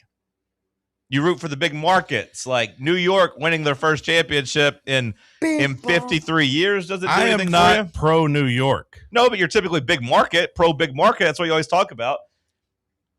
If there's no other factors. Does that just mean really it just means LA? Is that really what it comes down to? Much when you say more, big markets? much more so than New York, but also it's just the fact that I don't want to see some random ass team there. Like I always say, Sacramento Kings. Like I would be anti-Sacramento, or I don't want to see some random ass when the Milwaukee Bucks were there, even though they had Giannis, and Milwaukee. I mean, come on. But I don't really know. There's no real rhyme or reason to. Yeah, I changed my mind. Yeah, and I've picked up on that. You kind of just make it up as you go along. Well, I changed my mind. Yeah, and currently I'm on rooting for the Spurs. I think. Well, I don't think that's the wrong answer. I don't dislike Wemby. I've been saying it on the show the last month. Wemby has a chance of telling us what it looked like if Shaq would have had the whole killer mentality thing, and Shaq wasn't just kind of lazy and relied on his size. Shaq didn't necessarily have that drive to be great and dominate, despite having all the physical advantages. Big Vic, he has the physical advantages, and he has that fire in him that we all want from our athletes. So we have a chance to actually see a monster get created here. I think my biggest concern with the finals is just turning the league over to him too quickly. If we let him get a championship this soon at the age of 22, you could tell me that he's going to win the next 3 or 4. And that to me is kind of scary. I feel like we said the same thing last year, though, when the Thunder won, and then they lose this year. It's just I know that Wemby's obviously the most freak athlete out of any of these guys. But yeah, that's the difference for me is I could see him dominating the league. SGA was great, won an MVP. He's still as good this year, but you can make game plans to slow down a guard like SGA. I don't know what you could do to really slow down Wemby if he's only going to get better. You know what I mean? If he gets better over the next couple of years. And I do anticipate him getting better as he gets stronger and gets in better shape and continues to work on his game. And like we talked about with the money, his 2 running mates are cheaply paid rookies that are already really good. So I do look at them as much more dangerous long-term than the Thunder. He kind of looks like the Eiffel Tower. Just tall and skinny? Mm-hmm. I just appreciate them taking out the Thunder. I am grateful to the Spurs for getting the Thunder out of the mix. Did you feel that way about the Thunder last year? Mm-mm.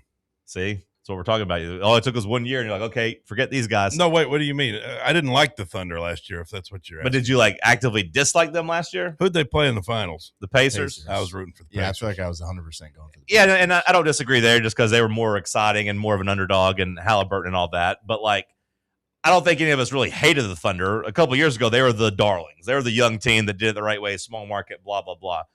Now, we did start hating them this year because they bastardized the sport and were shamelessly flopping, and we want to see new champions. But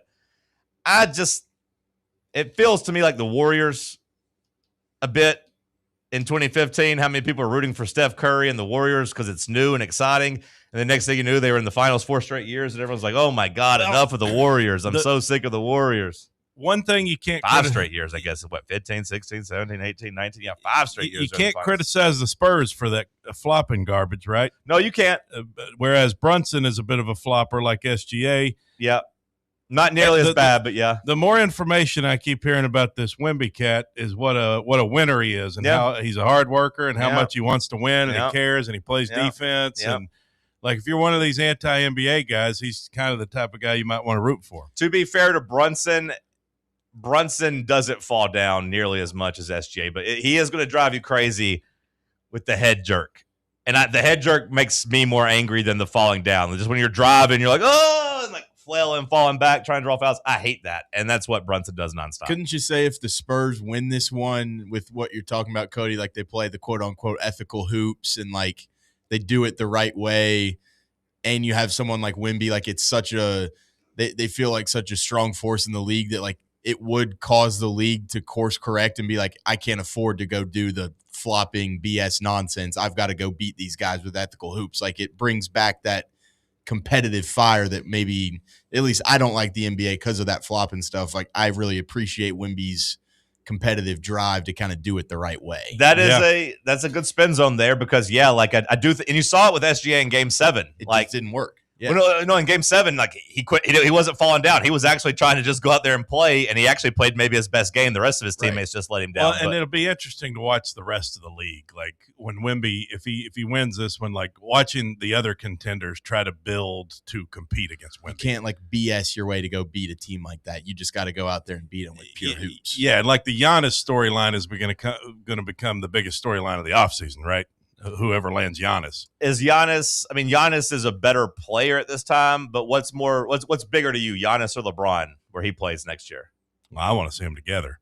Well, sure, but like if you're just picking one, what's a bigger story? Well, I mean, if you're talking in terms of competition, obviously it's Giannis. Okay. Like he's the only guy that can compete physically with Wemby, whereas like LeBron's not going to – LeBron's 43. I kind of disagree with that take. With what you think there's just other from guys? A competitive standpoint too? You don't think Giannis is the number one guy to combat I do. Wemby? I do, but the difference in the two storylines, a big reason why I find the LeBron thing so intriguing is because he's a free agent.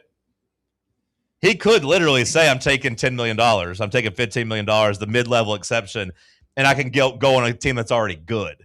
He could do that. He could. It just feels like you won't. And he might not, but he could. Like I want LeBron to prioritize another ring. But on the other hand, Giannis can't do that. So like pretty much any team that gets Giannis is almost assuredly going to have to gut their team. So like if the Heat trade for him, which is where apparently said that's the only place he'll sign an extension.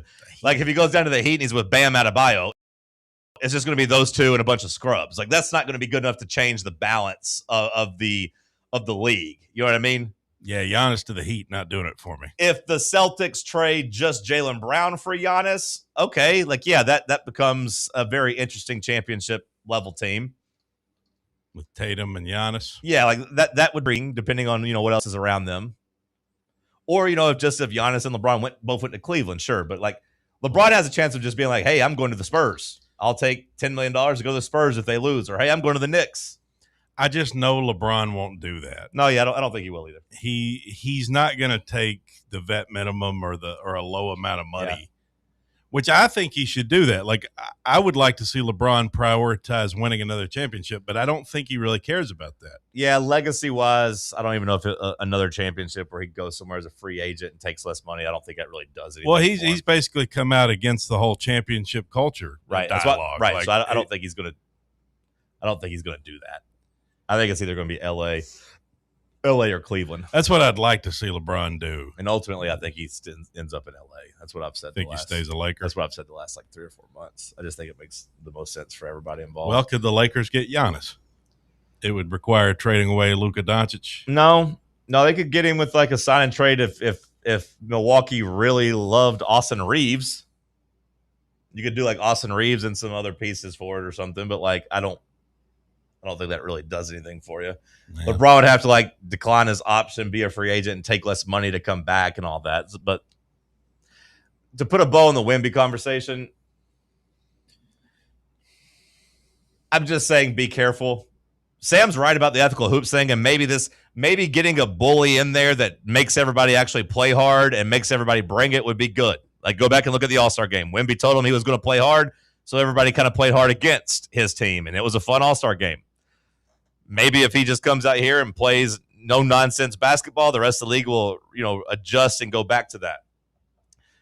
But also, like, I do think the one quote-unquote weakness the Spurs have right now to me is their lack of confidence, or at least their lack of, like, having proven they can win a championship.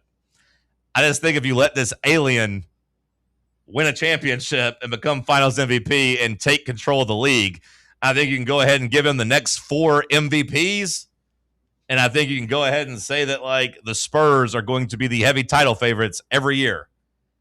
And there might be a reality where the whole Michael Jordan, whoever, 3-peat gets blown away with a 4-peat because they're that young and that talented that they could do it. So just be careful what you wish for is kind of the only thing I'm kind of pushing back on here. Yeah, I mean, I get that, but also then you would really, I think, want to root for whoever takes them down. Right. It's the same thing that happened with the Warriors and Kawhi. Right, but think about how much interest you lost in the NBA in 2017 and 18. You said that killed your interest because the Warriors were unbeatable. But then I gained it when Kawhi, that was a great story. Yeah, but you hated those 2 years, though. I did. I hated 17 and 18. I really didn't even watch. 17 and 18 was rough because it was Steph Curry and Kevin Durant, but at least in the back of your mind, you knew, like, hey, they're somewhat old. Now you're maybe putting that into, like, a team that's, like, 22, 21, and 20. But there will be somebody that will rise up. Yeah. Somebody will rise up and challenge them. Eventually. Maybe it'll be the Knicks this go-around. They'll keep them from it. Last call on the other side. Sorry, Bubba. I know you cooked up a great overrated, underrated, but we got caught talking sports. Sorry, brother. What do we miss coming up next? Maybe it'll be Bubba's overrated, underrated topics. Who knows? Stick with us. Big Orange Country's home for sports. This is Fan Run Radio. Barley's has live music on weekends, general team trivia on Wednesday nights at 8 p.m., and now live sports trivia courtesy of the Knoxville Trivia Guys every Thursday night upstairs. The game starts at 7 p.m. and is free to play for everyone, so head on down to the Old City and show off your sports knowledge and win gift cards to Barley's. Use those gift cards to buy some delicious food and drinks, and you can take it all in with their wide selection of TVs and indoor projectors. Barley's Tap Room and Pizzeria. Are you ready for the start of a new season? Maybe looking for your team to go on a tournament run? Get game day ready with Crumble. Head on over to your nearest location and pick up 12 pre-selected cookies plus exclusive toppers. When you're looking for dessert options, there's no question about who you should call on. Our listeners already know. Last year, the Dubai chocolate was a home run, along with the brownie batter. Oreo crumb was another crowd favorite. What new flavor will set the standard this season? If you're in the Knoxville area, there are 3 locations ready to serve you: Clinton Highway, Parkside Drive, and Maryville. Download the Crumble app to build your best lineup and vote on the best combos. You can even put your bid in to request a new flavor. Order in the app and slide on over to your nearest location. Tell them Fan Run sent you, and as always, it's for the fans, by the fans. Don't miss the cookies. Citizens Citizens National Bank. Life is more fun with a Good Life account, offering extra benefits, including bank travel. Experience the trip of a lifetime to Ireland. Explore rolling green hills, historic castles, and charming villages across the Emerald Isle. Get in on the fun. Call 865-429-7935 today. Citizens National Bank. Banking never felt so good. Member FDIC. Are you thinking of buying a home but don't know where to start? Well, call VFL Josh Travis, your local mortgage expert with Foundation Mortgage, based right here in Knoxville. Whether it's your first home or your forever home, he'll keep the process simple every step of the way. To get started, visit mortgagebrokerjosh.com or call 423-312-9777 today. Foundation Mortgage Company, LLC is an equal opportunity housing company. NMLS number 1387311.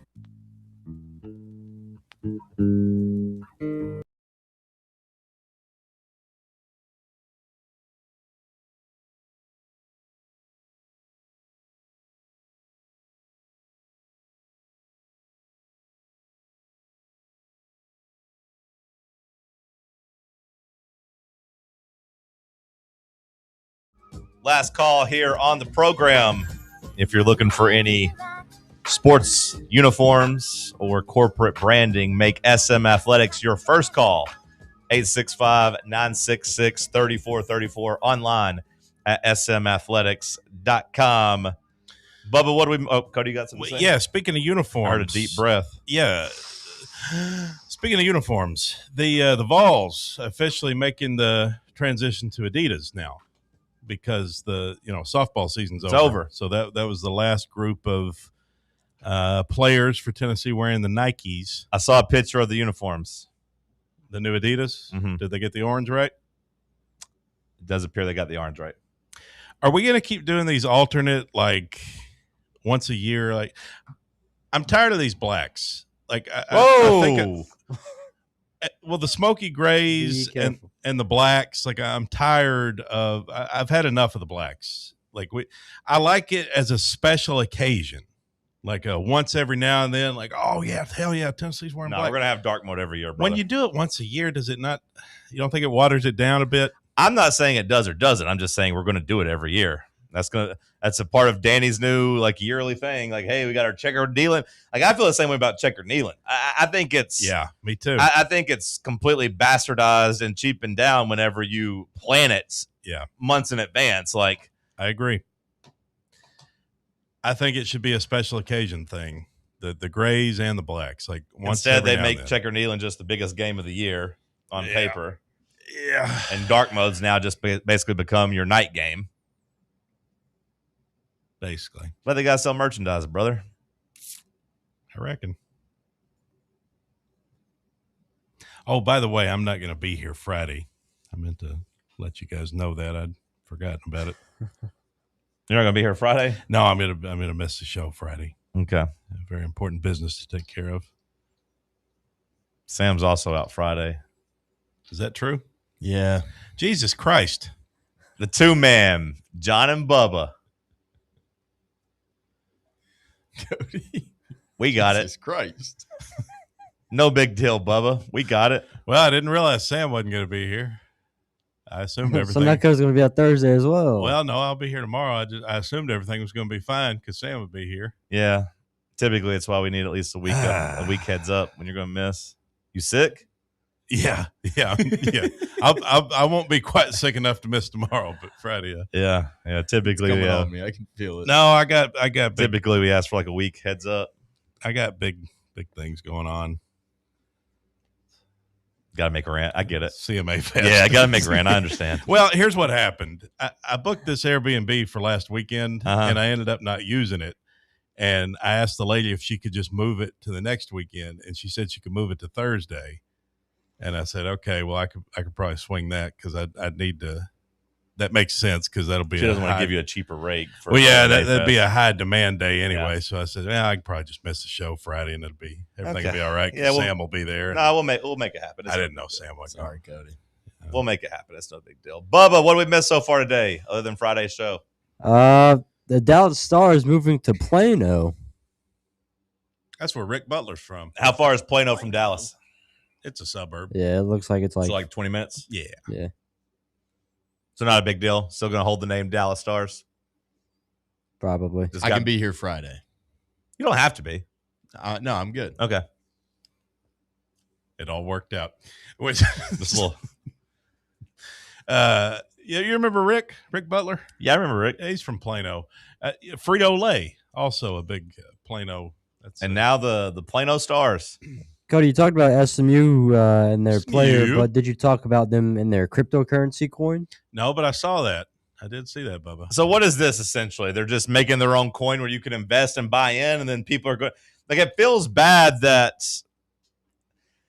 when I think of these crypto coins, I think of just like pump and dumps. So like, are the fans going to all like invest all this money in these coins? And It's just another way for them to donate, I feel like. Do you sell the coin whenever the team loses? Do you get mad, make the school pay you back? Because like, what is a pump and dump? Is that like Bonnie Blue? I mean, kind of. That's what happened to Hawk Tua, right? She got investigated because they accused her of the old pump and dump. So you start a coin, you get some celebrity to talk about it. Oh, it's going to be great. You get a bunch of dorks to buy it, and then the people at the top sell all their coins, which tanks the value of it, and they get all the money. Remember NFTs? Yeah, another something. Non-fungible tokens. Everybody said those were going to be the future of the world.